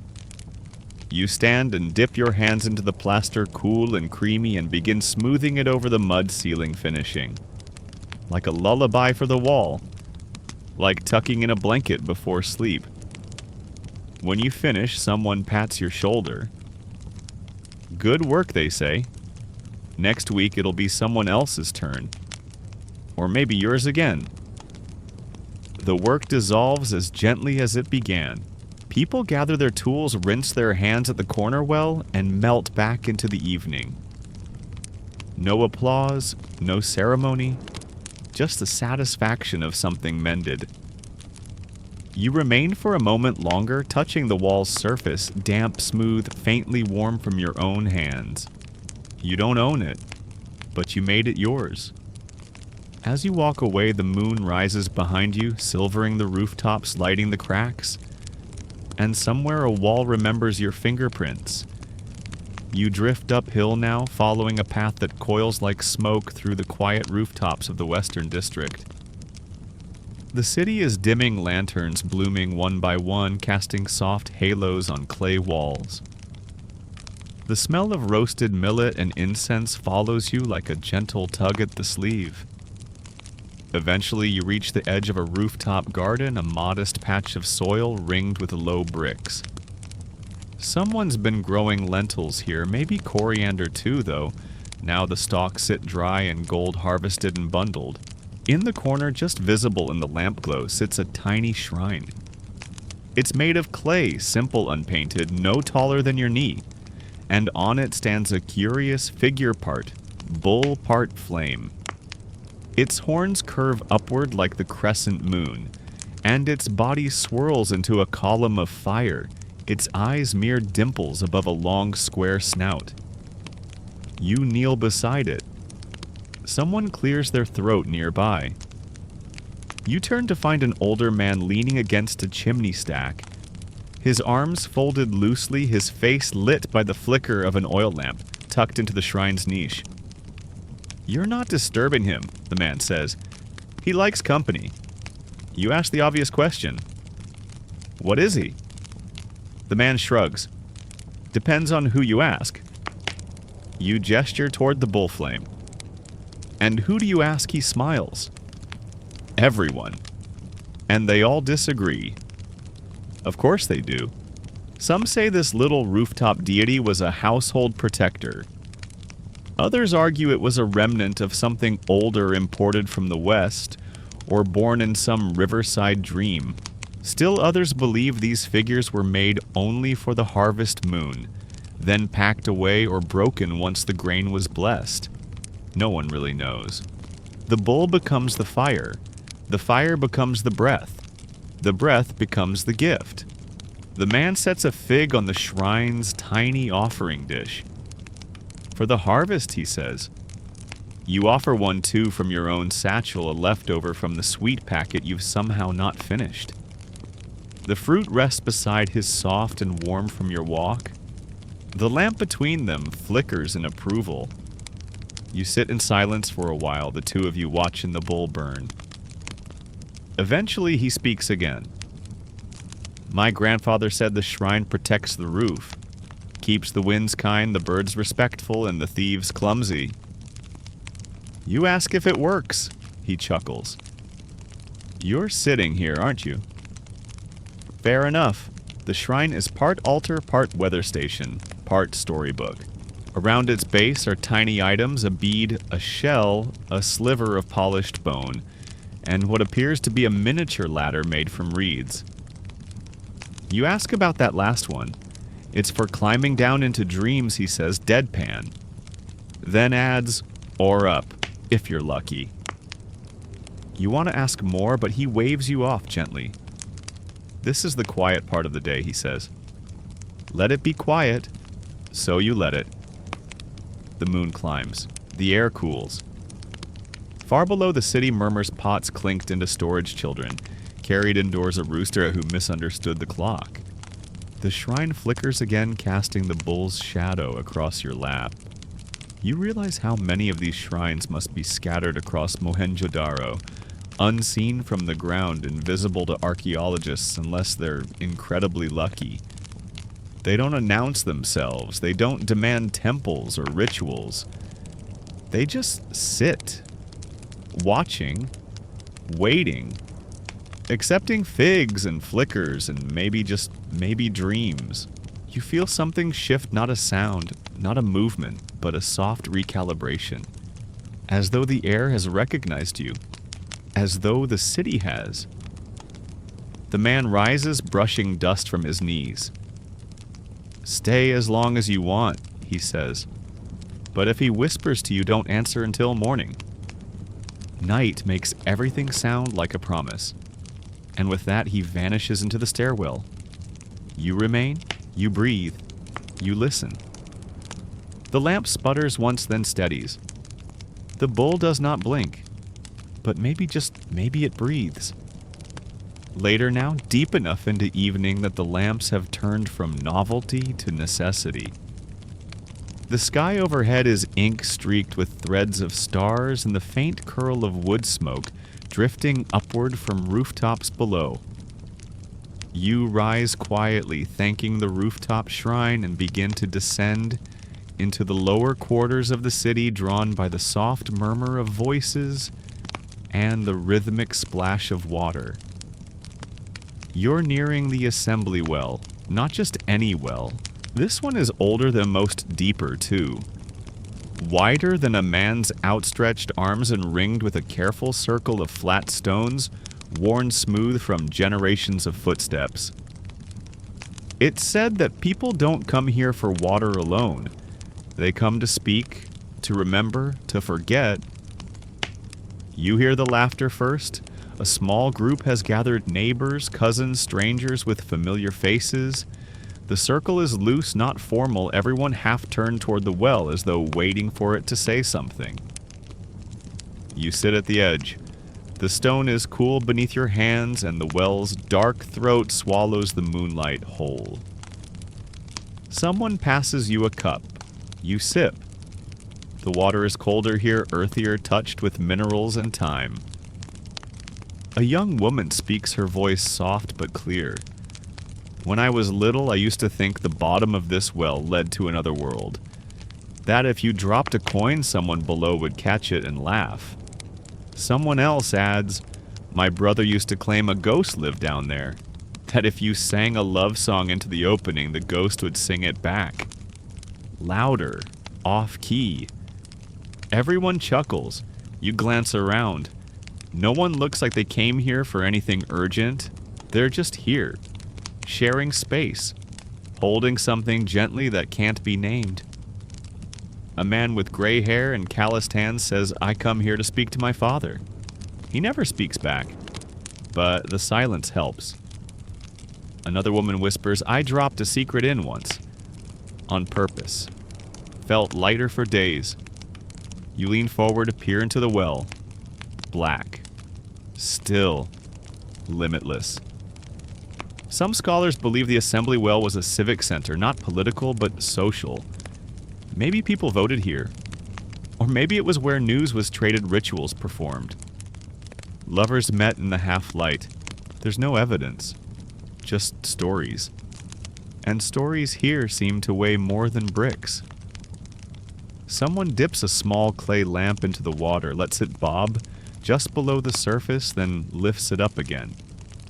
The flame sputters but survives. She's listening, the woman says. No one asks who she is. You sit quietly, feeling the night settle into your bones like fine silt. Then someone, an elder with a braid down to her waist, begins to hum. A low, steady tune that curves upward at the end of each phrase like a question that doesn't need an answer. You've never heard the melody, and yet somehow you know it. Others join in. The hum grows. Not loud, not choral, just layered, like wind across a field, like bricks being laid one by one in invisible hands. You hum too, it feels natural. At some point the song ends. No one marks it. It simply fades like mist burning off in morning sun. The youngest person in the group, a boy with arms too long for his body, leans forward and drops a petal into the well. It falls slowly, dancing on air, then vanishes into the dark.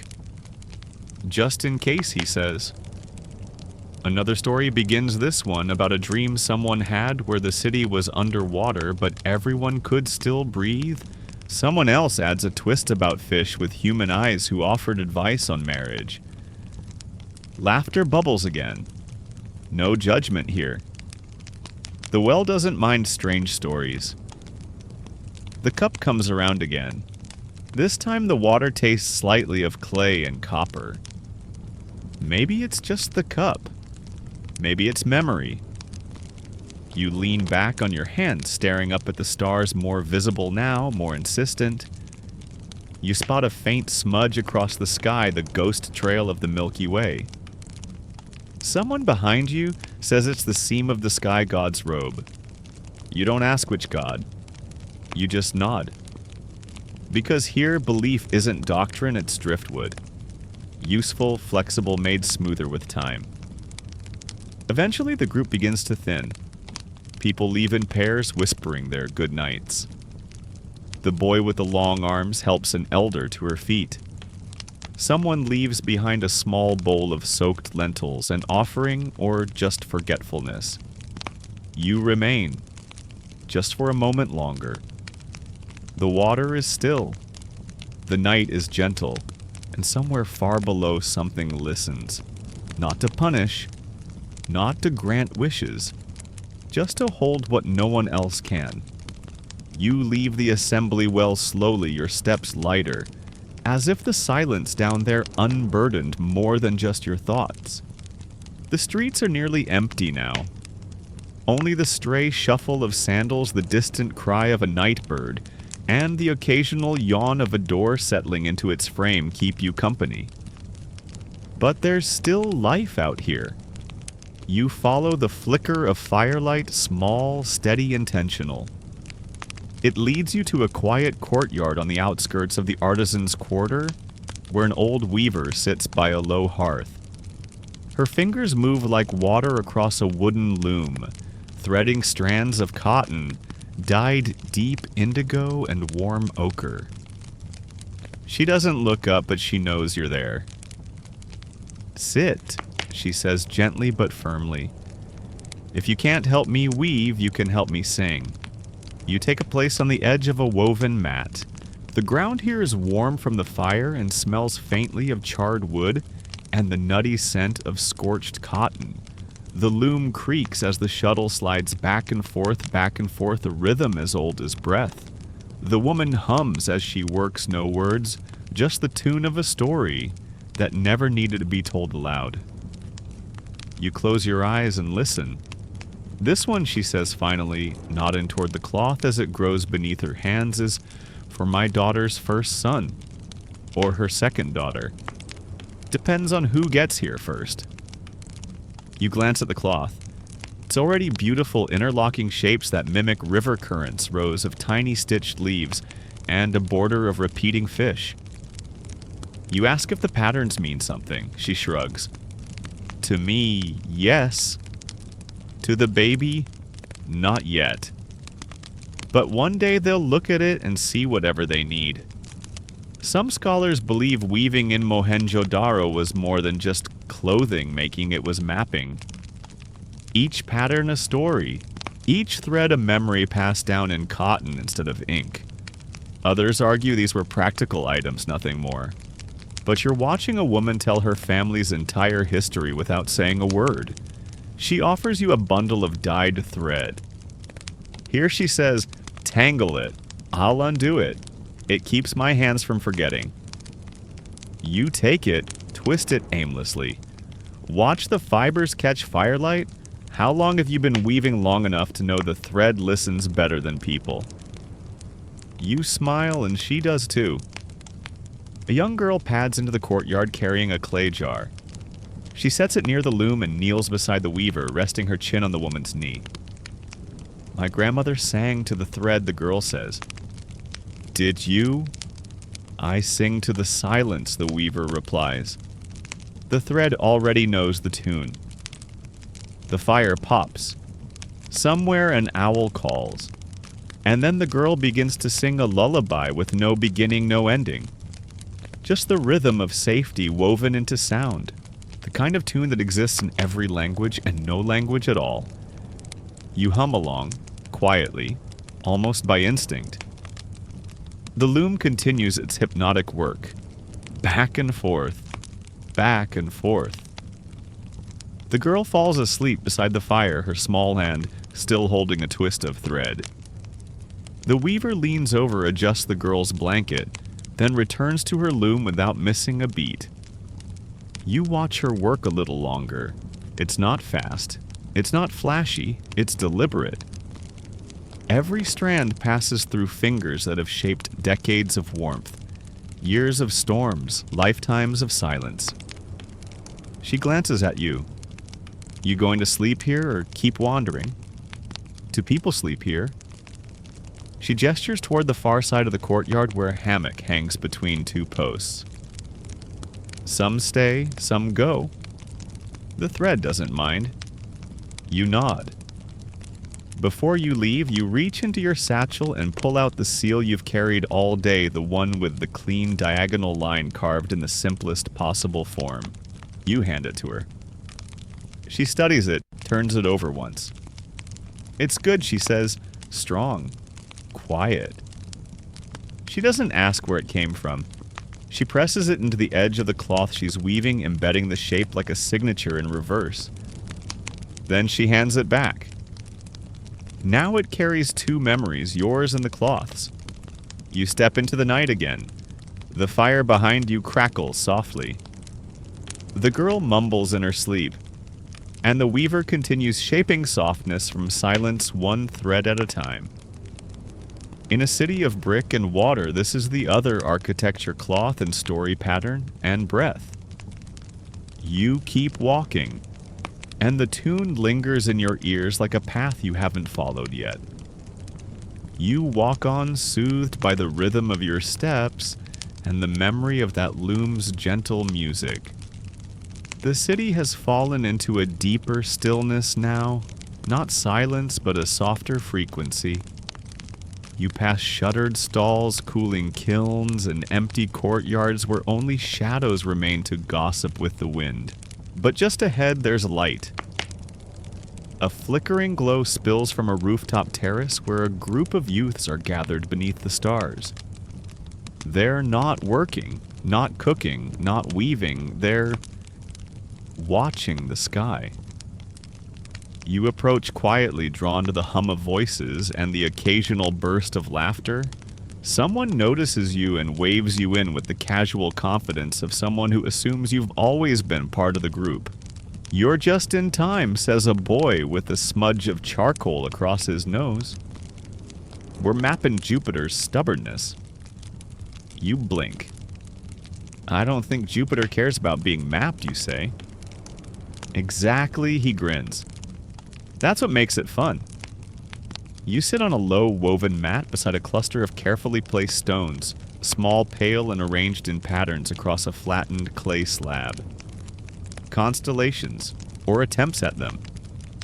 A girl holding a piece of polished obsidian gestures skyward. We take turns. One person watches. One person guesses. One person tells a story. You're confused. A story of what the stars, she says, or how they got there, or how they'll fall. You look up. The sky is wide and generous, smeared with stars so vivid they feel almost mischievous. The Milky Way is a braided river overhead. A faint streak, a meteor maybe, dashes past, and the group breaks into spontaneous applause. Your turn. They hand you a set of carved tokens, tiny pieces shaped like animals and tools. You're meant to place one on the star you think is yours. You pick a small figure shaped like a fish and place it near the eastern corner of their star map. "Why that one?" the boy asks. You shrug. "Because it's swimming upstream." He nods solemnly. A classic move. And then it's time for the story. You clear your throat and begin inventing as you go. There was once a fisherman who fell in love with the reflection of a star. He tried to catch it every night, casting his net higher and higher into the sky. But the star was clever, it shimmered just out of reach. The group leans in. On the final night of summer, the fisherman cast his last net spun from silver moonlight and the laughter of owls. The star, tired of hiding, let herself be caught. Someone gasps. Dramatically. But as she fell, the fisherman realized she was too bright for him to hold. So he let go and she returned to the sky, but left behind a single scale. That's the one we still see tonight. You point to the same star where you placed your fish token. The girl with the obsidian claps softly. You win. What do I win? A boy grins. Responsibility. You have to explain Mercury's temper next. Everyone laughs. You glance around the group. They range in age from wide-eyed preteens to gangly, almost adults, each one more certain of the universe than the last. They trade theories like seeds, some wild, some plausible, all lovingly planted in the night air. My uncle says the stars are just lamps lit by gods. My mother says they're the eyes of ancestors who couldn't sleep. My neighbor says they're salt holes in the roof of the sky. One boy insists the stars are messages, symbols to be deciphered. He claims his older sister saw a star blink in response when she waved. She was probably waving at a firefly, someone mutters. She was sober, he retorts. Scholars today still puzzle over whether the Indus Valley people practiced astronomy in a formal sense. Some carved stones may align with solstices. Certain buildings suggest seasonal tracking. But here tonight, it's less about measurement and more about meaning. You ask if they ever get answers from the stars. A girl shrugs. Not yet. But they ask better questions than we do. The conversation shifts to astrology, playful, not dogmatic. A boy points at a star and says it causes stomach aches. Another says he was born under a jealous moon, and that's why he's bad at climbing ladders. One girl points to a constellation and says, "That one that's my grandmother's chicken." She said she'd live forever, and so far she has. The stars watch silently. You lie back, arms crossed behind your head, and let the sky fall across your face. The heat of the day has finally vanished. The bricks are cool beneath your spine. The laughter around you ebbs and flows like tidewater against the edge of thought.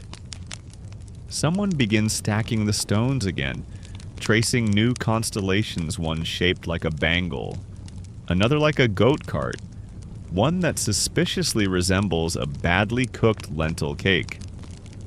You feel your eyelids grow heavy. Just before you slip too far, someone nudges your shoulder. "Hey," they whisper. "If you fall asleep, you'll miss the good dreams." You smile. "I'm counting stars." It's the same thing.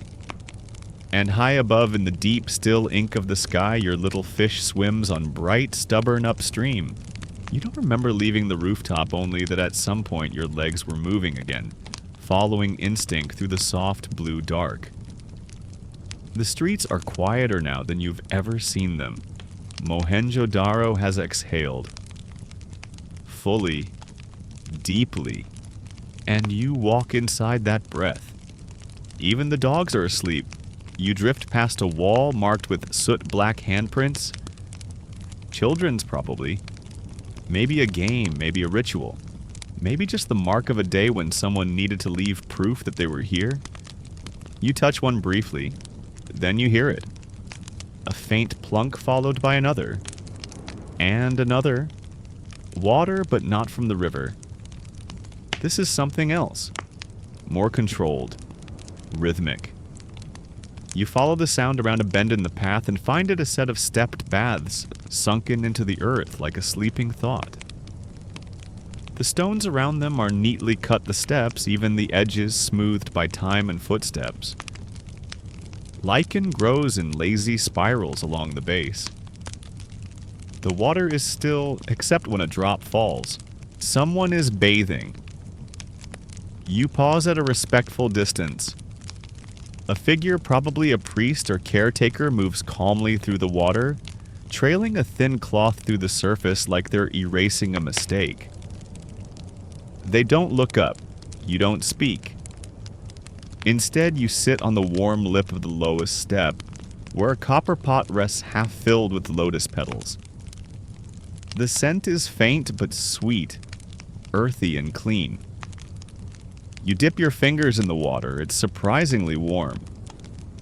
Somewhere beneath the brickwork channels must still be guiding water from the river into this basin slowly and surely, just as they have for centuries.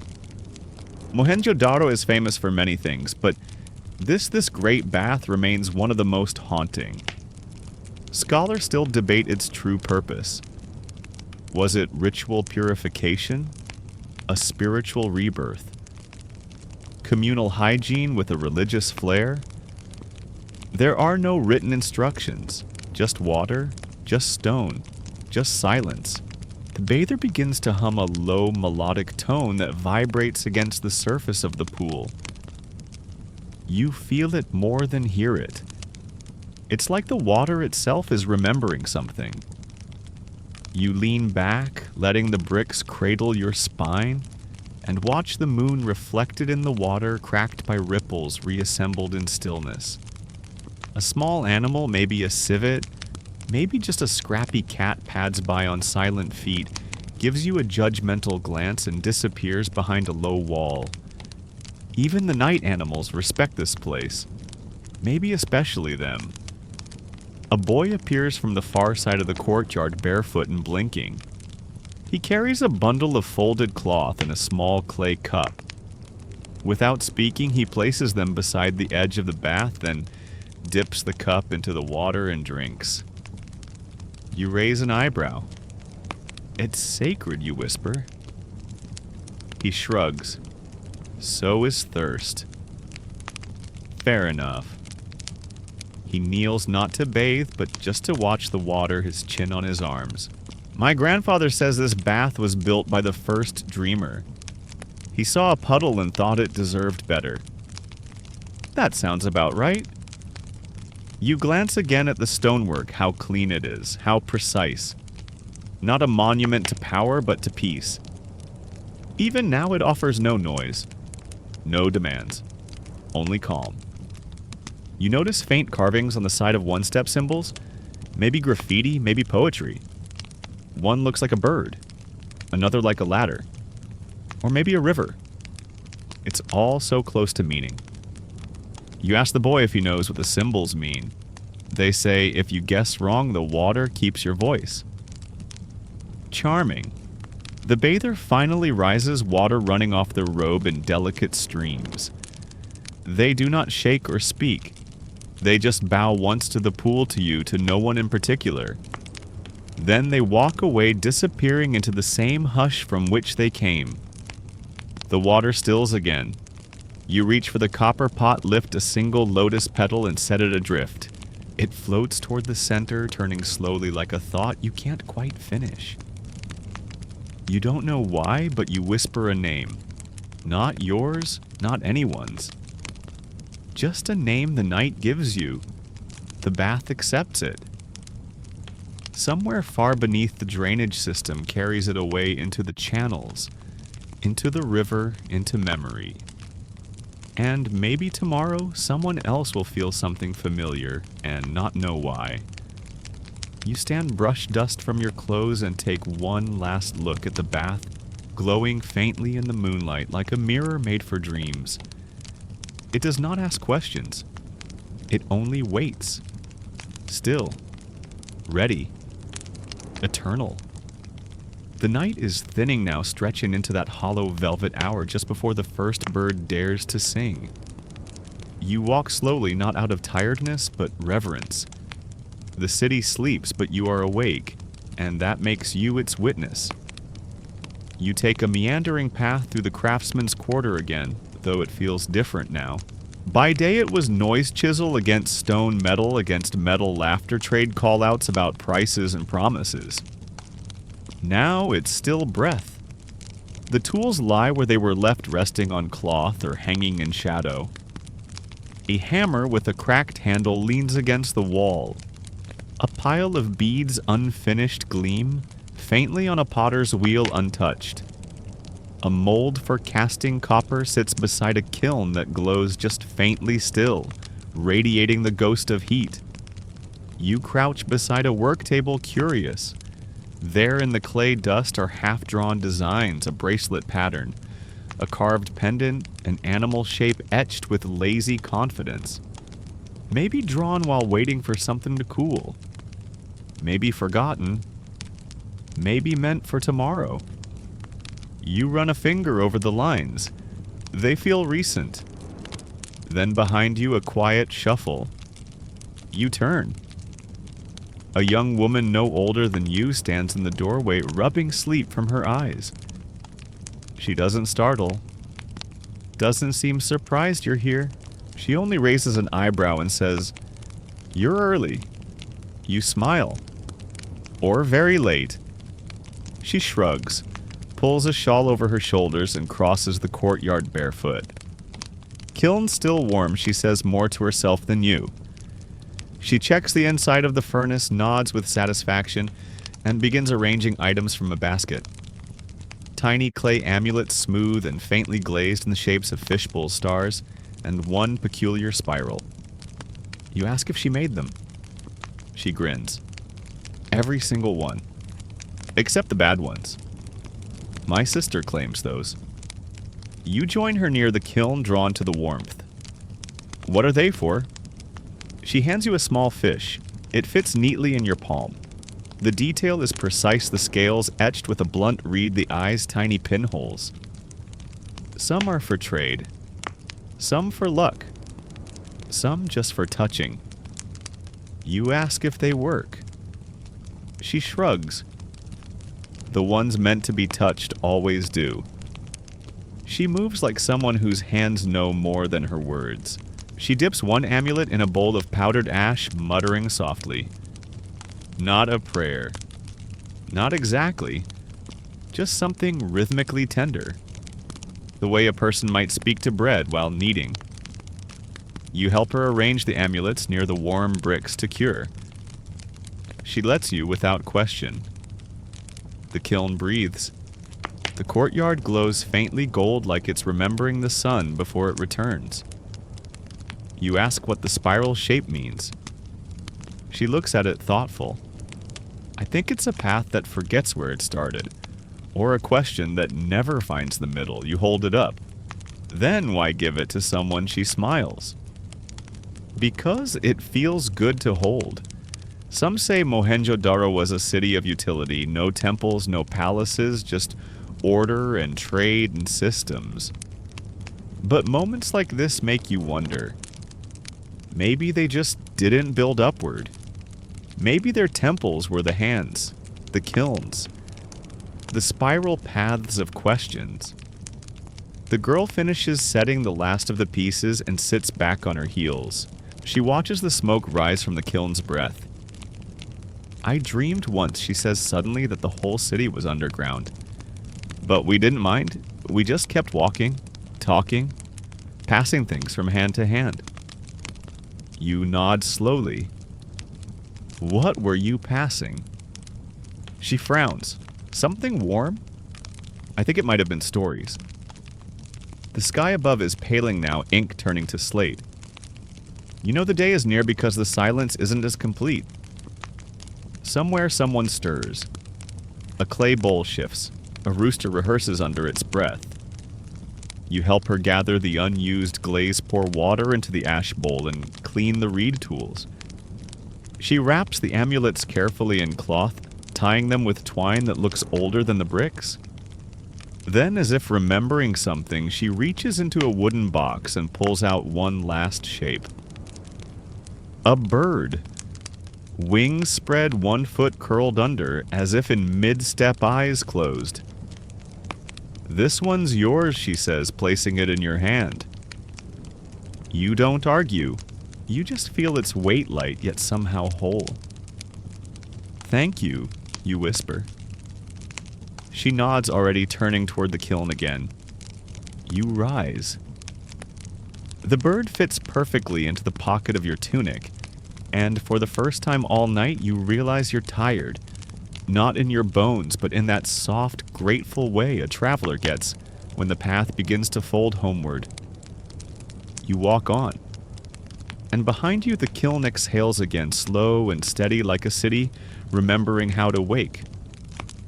The city begins to exhale light now, slowly, almost shyly, as if unsure whether it's ready to be seen again. You wind your way through alleys washed in cool gray where shadows still cling to the walls like leftover dreams. Your feet lead you toward the heart of Mohenjo-Daro, where the administrative blocks lie, a quiet, organized district of granaries, raised platforms and narrow lanes that once pulsed with the logistics of an entire civilization's needs. By daylight, this place is busy with carts and scribe deliveries and scale stones.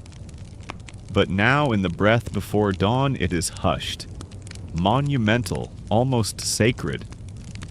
You pause at the base of the great platform, its brickwork so wide and deliberate, it feels like a stage meant not for spectacle, but for keeping order in a world that respected silence more than speeches. You run your hand along the wall. The bricks are dry, cool even after the long warmth of yesterday. Each one fitted so precisely you begin to understand how this city survived flood after flood, century after century. Some say this platform once supported a granary. Others believe it served as an elevated meeting hall or a space for weighing and distributing taxes in the form of barley and sesame. Historians still debate its true use. But whatever it was, it required trust. A trust that grain would be stored safely, that weights would be honest, that people would return what they borrowed. You sit on the steps imagining the comings and goings that once crossed this threshold. You see men in wrapped cotton robes balancing baskets on their shoulders. Women counting bundles of herbs. Children watching learning, then chasing each other between the columns. At your feet lies a square slab embedded with faint carvings, dots, and lines that suggest either an accounting system or perhaps a game. You smile, because even now with no written language we can decipher Mohenjo-Daro still finds ways to speak. A soft breeze kicks up, stirring the dust across the stones. The air smells faintly of sesame brick and the damp promise of the river beyond. Then a quiet footfall. An older man, barefoot and smiling, steps into the square beside you. He carries nothing but a clay tablet and a short reed stylus tucked behind his ear. Morning, he says, as though it were the most normal thing in the world to find a stranger here. You nod. Just walking. Everyone is, he replies, even the one standing still. He settles beside you and begins to sketch something on his tablet. You try not to stare, but you can't help it. It's a map, but not of streets. It looks like smells or sounds. Arrows curl toward what might be a cluster of kitchens.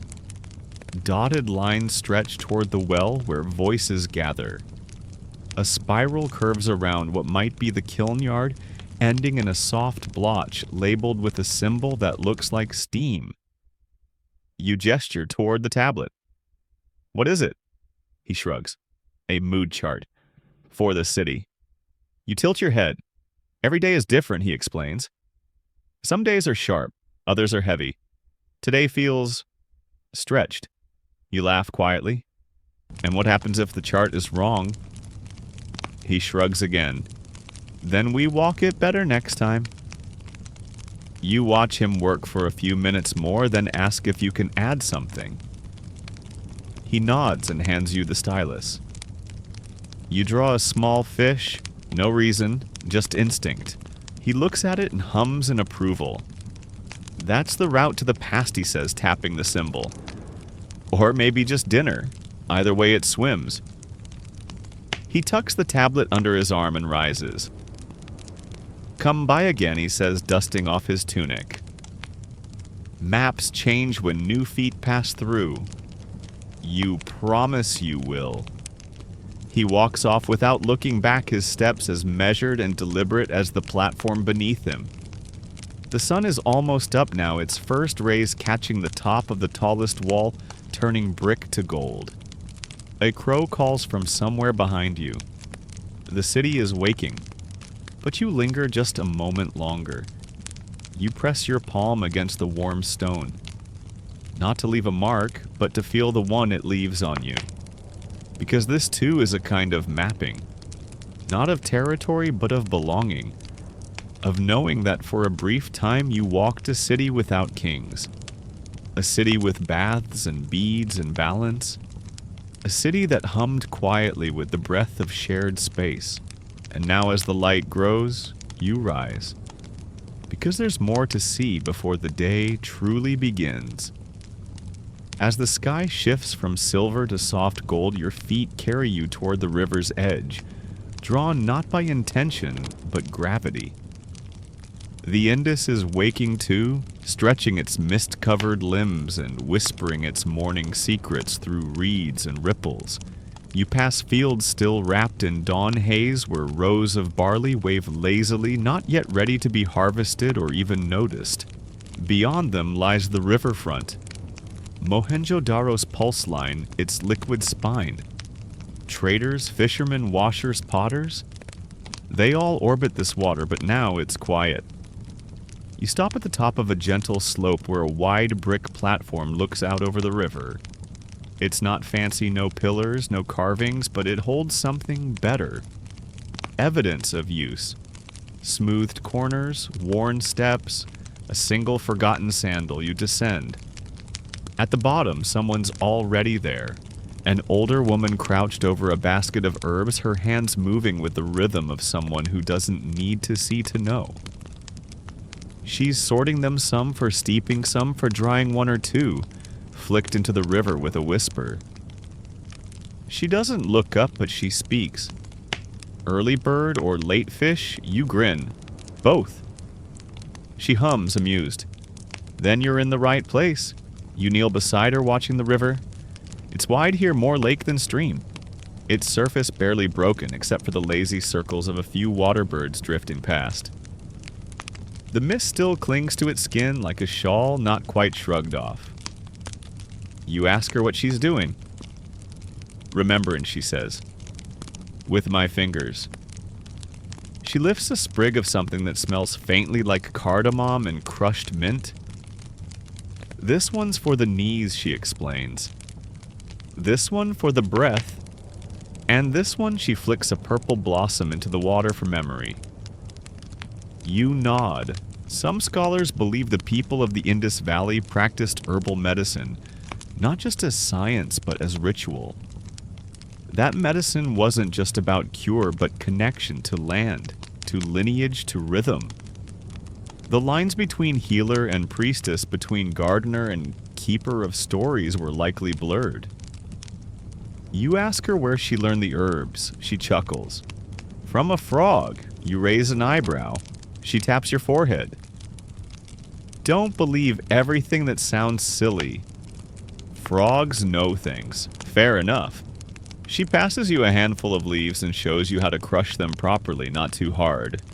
Not too soft, just enough to wake the oils inside. You press the paste into your palm and smell. It's everything. Wet soil, clay pots, river stones. A hint of something smoky like old dreams boiled down into scent. She places another bundle into your satchel. Take these. For later, when the city feels too far away. You thank her, but she's already turned back to her, sorting her fingers, dancing their silent logic. You walk a little further down to where the river laps gently against a sloped brick edge. A small wooden boat is tethered nearby, nothing grand, just a flat-bottomed skiff with a single oar and a basket inside. You crouch and trail your fingers through the water. Cold. Alive. Somewhere across this same river, someone else may be crouching. Just like you, touching the same current. The Indus isn't a divider. It's a connector. That's the trick. That's always been the trick. You wonder how many names it's had. How many prayers have been whispered to it. How many secrets it's carried, never to be returned. Would you ride it? Someone asks behind you. You turn. A boy maybe 12 stands there with a fishing net over one shoulder and a smug grin. Would I ride the river, you ask? He nods. All the way to the sea. My uncle says if you go far enough, the water turns sweet again. That it loops back. You smile. I thought the sea was salty. He shrugs. Only if you taste it wrong. He hops into the boat with a practiced wobble and unties the rope. You comin'. You pause tempted, but instead you shake your head. I've got walking to do. He grins. Suit yourself. But you're missing the dolphins. He pushes off and the boat drifts quietly away, slicing through the mist like a thought that decided to leave before it got too complicated. You stay on the bank watching the water fold behind him, smooth and endless. You whisper something, not a wish, not quite a prayer, into the current. The river takes it. It always does. Then, as the first full beam of sunlight crests the rooftops behind you, The river flares gold and the world begins again. You turn from the riverbank just as the sun fully climbs into the morning sky, and the city of Mohenjo-Daro exhales into life. It's subtle, no horns, no blaring calls, but the transformation is unmistakable. Curtains shift. Doors creak. Smoke threads upward from kitchen hearths, curling through the narrow lanes like friendly ghosts. Your footsteps carry you into a neighborhood you've passed before, but now it feels different, as though the bricks have shaken off their dreams and are ready to listen again. You pass a woman sweeping her threshold with rhythmic strokes, creating more of a ritual than a chore. She nods as you pass. Not a greeting, more like a recognition. You've walked long enough now to belong. Ahead, you hear a steady tapping, not hurried, not frantic, just deliberate. The sound draws you toward a shaded courtyard where a group of scribes is already gathered cross-legged around stone slabs and palm fiber scrolls, scratching and pressing and muttering softly to themselves. They don't look up, but one gestures absently toward a low stool, and you understand it's okay to sit. You do. Beside you, a man with ink-stained fingers lifts a carved seal smaller than your palm, but intricate beyond belief. Its face holds a fierce-looking animal part bull, part feline standing over a row of undeciphered script. You lean in. What does it say, you ask? He snorts. If I knew that I'd be eating pomegranate off a gold plate. He presses the seal into a soft clay tablet, lifts it, examines the impression and sighs. Still looks smug. You ask why they keep making seals if no one understands them. A younger scribe pipes up. Because they still work. Work how doors open for people with seals, he says. Traders smile. Markets nod.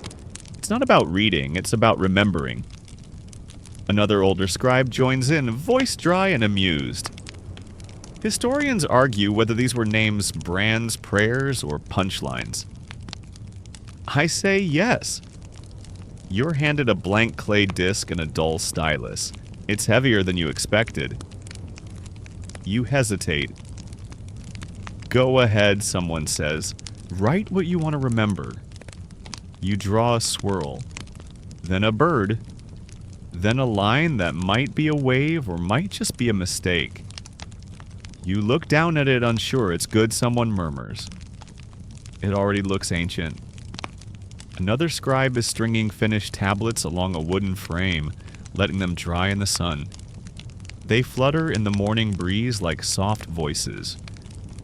You watch as one falls plop face down into the dust. No one panics. They just press a new one. The man with the smug seal turns to you again. Words aren't the point, he says. The marks hold memory. And memory doesn't always need explaining. You look around the courtyard. Some of the tablets are careful and geometric. Others are wild and scratched, like the fingers couldn't keep up with the thought. Some have animals. Others have spirals, ladder's eyes. You recognize a few symbols repeating once, and you realize slowly that the script of Mohenjo-Daro may have spoken not in sentences, but in rhythms. In pulses, in pictures meant to feel before they were meant to be understood. You ask if they ever argue about what a symbol means. The oldest scribe grins. Constantly. That's half the fun. He picks up a seal with a crude image of two birds facing each other. Some say this means agreement. Others think it means argument. You laugh, that covers both outcomes. He nods. Exactly. Then someone brings bread, fresh, hot, soft at the center, sprinkled with something aromatic. Maybe coriander, maybe ground onion. You accept a piece without hesitation. It tastes like smoke and stone and warm hands. No one speaks while eating. The silence isn't awkward, it's sacred. You chew slowly, watching the scribes lean over their work like it's both puzzle and poem. Every now and then someone hums, or chuckles, or leans back to look at the sky as if it might offer the missing word. You glance down at your clay disc. It's already drying, hardening around your little marks. You press your thumb gently into the corner, one last imprint. Not to sign it, just to say I was here. You rise, thank them quietly, and walk back through the courtyard. The tapping resumes behind you. Back into rhythm. Back into memory. Mohenjo-Daro does not ask to be understood. It only asks to be witnessed. And now, as the sun clears the rooftops and the bricks warm underfoot, you continue. With clay beneath your nails, and a language no one's yet translated pressed gently into your palm. You follow the warmth now not just of sunlight on your skin, but of the city itself coming alive beneath your steps. Mohenjo-Daro stretches, murmurs, shifts. Doors creak open. Water splashes into jars. Footsteps echo in fresh patterns. But your direction is slower now. Softer. You're no longer chasing wonder. You're steeping in it. Your path leads you through a small marketplace stirring to life. Baskets are being carried out. Carts creak into position. Chickens bribed or bullied shuffle under benches. A cat yawns, decides against hunting, and flops onto a pile of dates like royalty. You pause beside a woman laying out dried figs and lotus roots. She's humming a simple tune older than the dust under her sandals. She sees you, winks, and tosses a fig your way. You catch it. Eat, she says. You can't think clearly on an empty dream. You chew. It's sweet, sticky, and slightly smoky, like it spent the night overhearing secrets. Big day, she asks, tossing another fig into a copper dish. You smile. Big night. Ah, she nods. The kind that keeps walking even after your feet stop moving. She's not wrong. The marketplace fills. Not in a rush, but in waves. People greet each other not with surprise, but with rhythm. Like picking up a song mid-verse. You hear trade negotiations gossip about river spirits, one heated debate about whether clay pots breathe. You stop at a stall of combs carved from bone, each one shaped like animals, crocodiles, peacocks, bulls a snail that looks uncomfortably smug. You buy one shaped like a bird and tuck it into your satchel next to the clay amulet and herb bundle. A man is selling water in leaf-wrapped cups. Another sells ink in thimble-sized shells. Another just stands there with the sign, if you can call it that, bearing a single dot and a very confident expression. You walk past him, he follows. Interested in ideas, he asks. I've already got too many. He leans in. Mine come with clay diagrams. Tempting. You glance at a woman stacking folded cloth, each layer a different hue red, like dried hibiscus green, like young barley blue, like the river at noon. Which one's for walking, you ask? She points to the green. Which one's for stopping? She points to the same green. You buy it. You wrap it around your shoulders as you go, and it feels like being seen by the air. As you pass a potter's booth, the stallholder pauses mid-spin to hand you a half-shaped bowl. Finish it, she says, wiping her hands. Don't think. Just shape. You set your thumb along the rim, press gently, and watch it wobble into imperfection. Good, she says. Perfect bowls are liars. You hand it back. She fires it with a nod.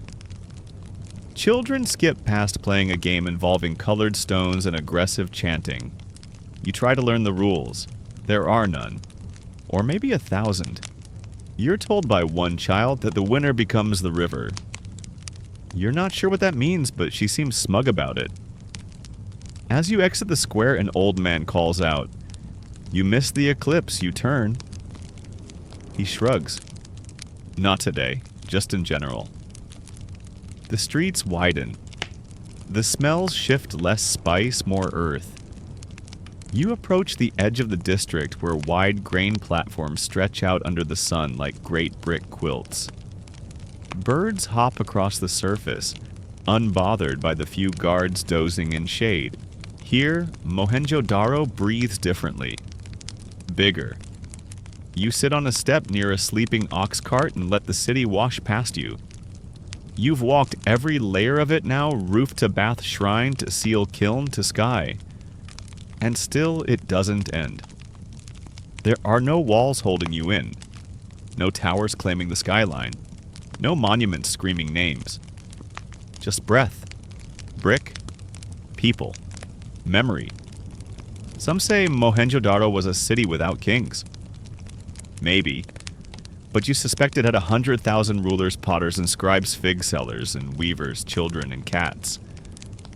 And maybe, just maybe, the river herself. As you rise once more, you know it's almost time, but not just yet. You take one last slow turn through the morning streets. Not to see them, but to thank them. And as you do, the city seems to nod back. You take the long way back, winding through corridors you didn't know you'd memorized. Now the light is high and clear, and Mohenjo-Daro glows not with mystery, but with quiet certainty.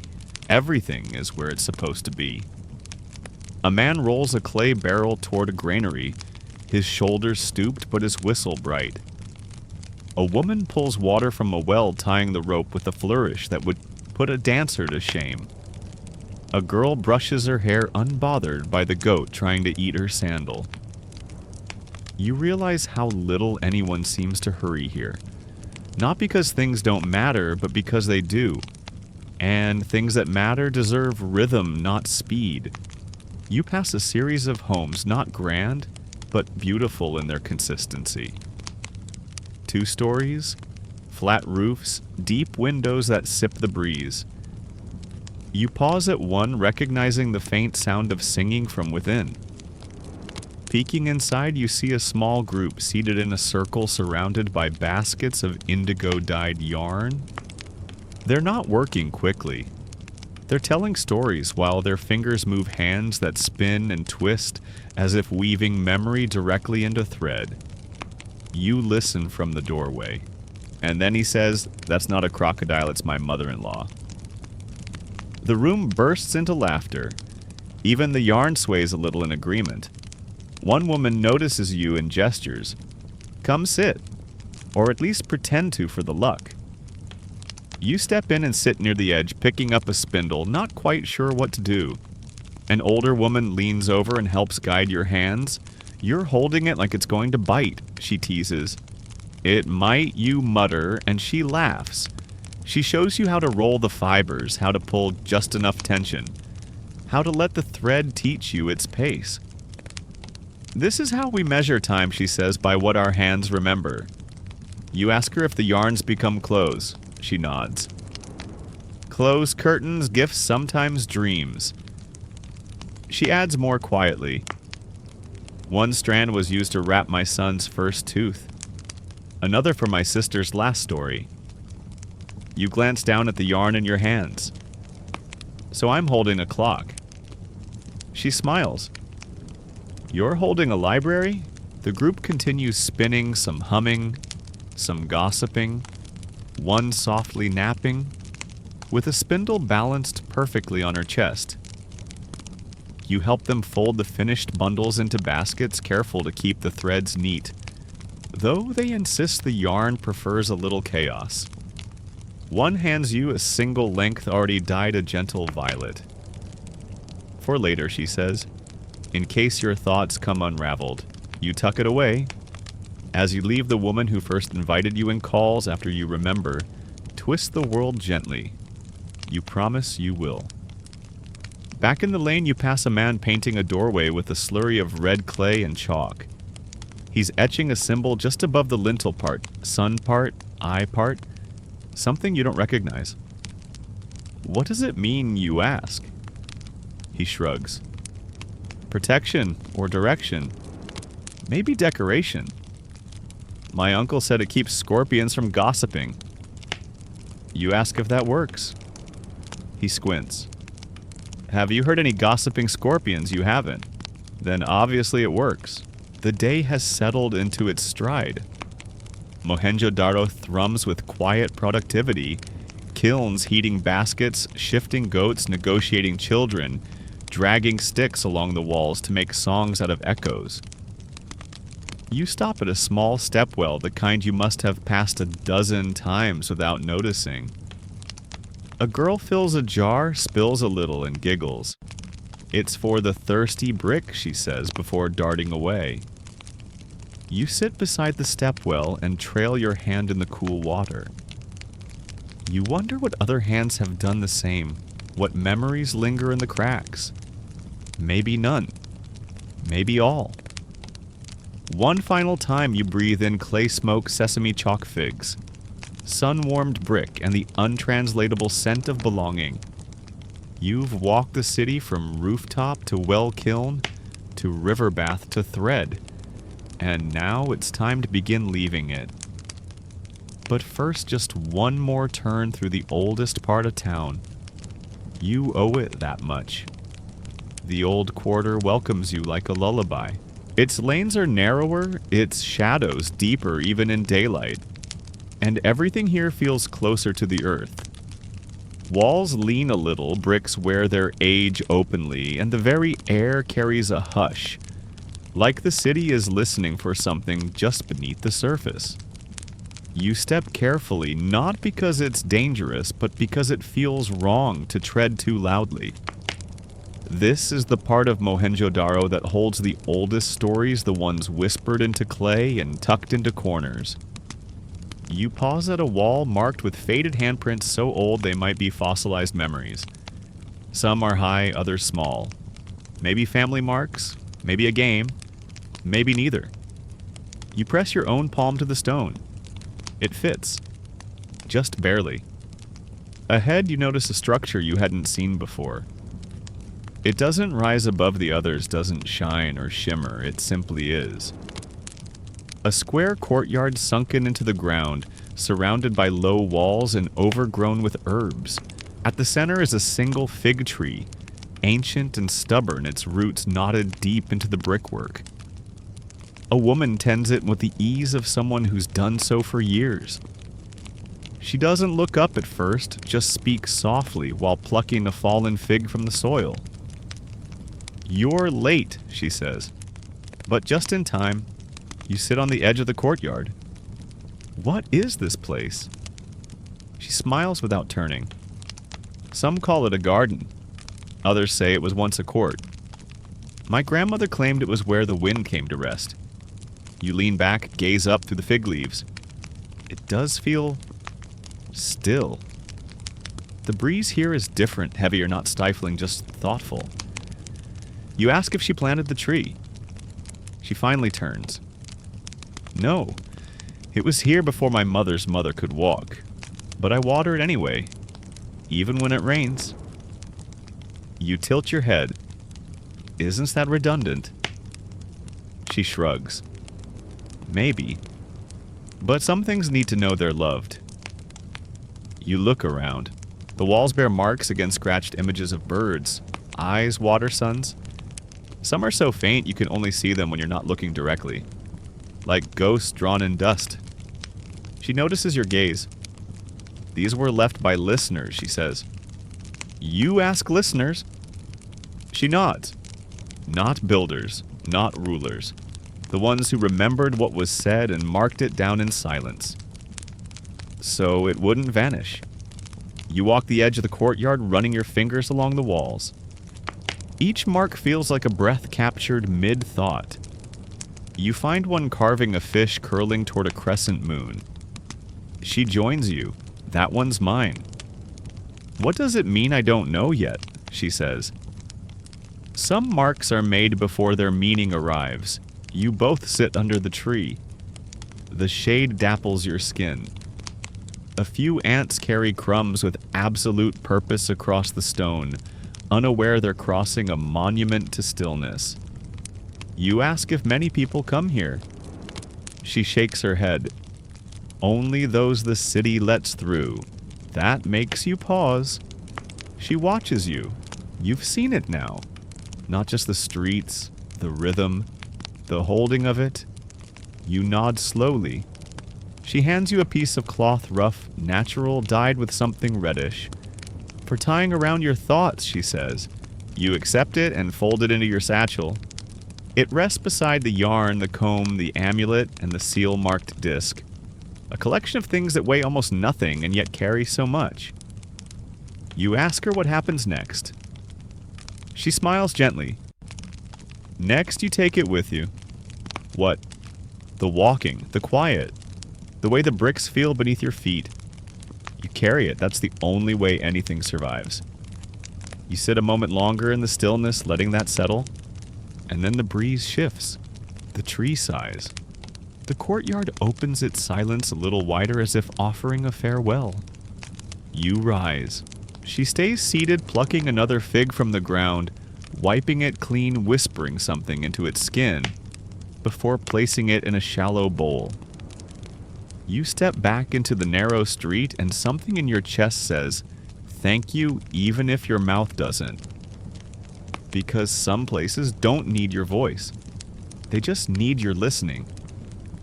And now there's only one thing left to do. You take your final step slowly, not out of fatigue, but in quiet resistance to the inevitable. The sun hangs now in full ascent, casting sharp, proud shadows. Mohenjo-Daro is no longer waking. It is awake alive with the hum of purpose and presence. But you've slipped out of the rhythm. You're not walking the city anymore, you're walking with it. You make your way to a high platform, not the tallest, but one that offers a view across rooftops, wells, courtyards, and the glittering ribbon of the river in the distance. The place where you first began this journey. From here you see everything. Children chasing each other with bits of dyed string. Traders haggling over spices while pretending not to care. Potters spinning clay into elegant bowls like they're telling jokes with their fingers. A dog asleep beside a fig cart.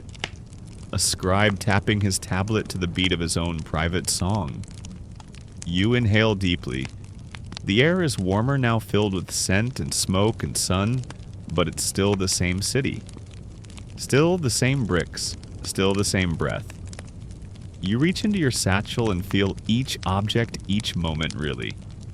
The lotus amulet, the violet yarn, the carved comb, the soft green cloth, the little clay seal you marked yourself. Not souvenirs, but fragments of a language that never needed to be spoken aloud. Mohenjo-Daro doesn't demand translation. It teaches you to feel your way into memory. You press your thumb into the platform's dusty surface one last print. Not to mark territory, just to say goodbye. And now the wind changes. It's subtle.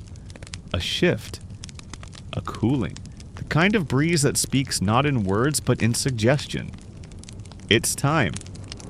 You take one last look, letting your eyes memorize the city not by shape or line but by heartbeat.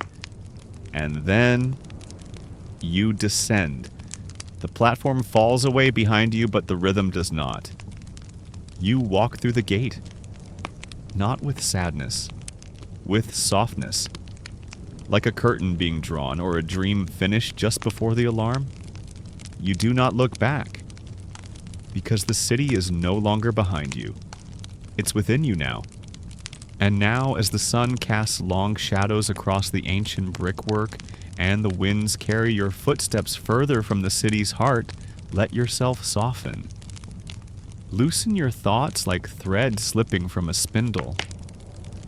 Let the images you've gathered, fig trees and bathing pools, clay pots and silent seals, gently fade to the edges of your mind.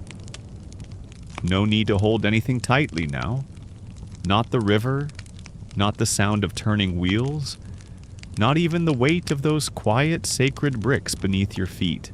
Let it all drift, like mist rising from the bathhouse, like the spiral you drew in clay, like a fig dropped into water.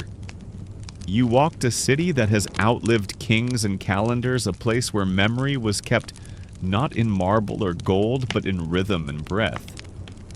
You saw a world without empires where power moved in silence and even the goats had opinions. Let that calm settle into your chest now. Let your breath slow. Let your body feel held by stone, by story, by sleep.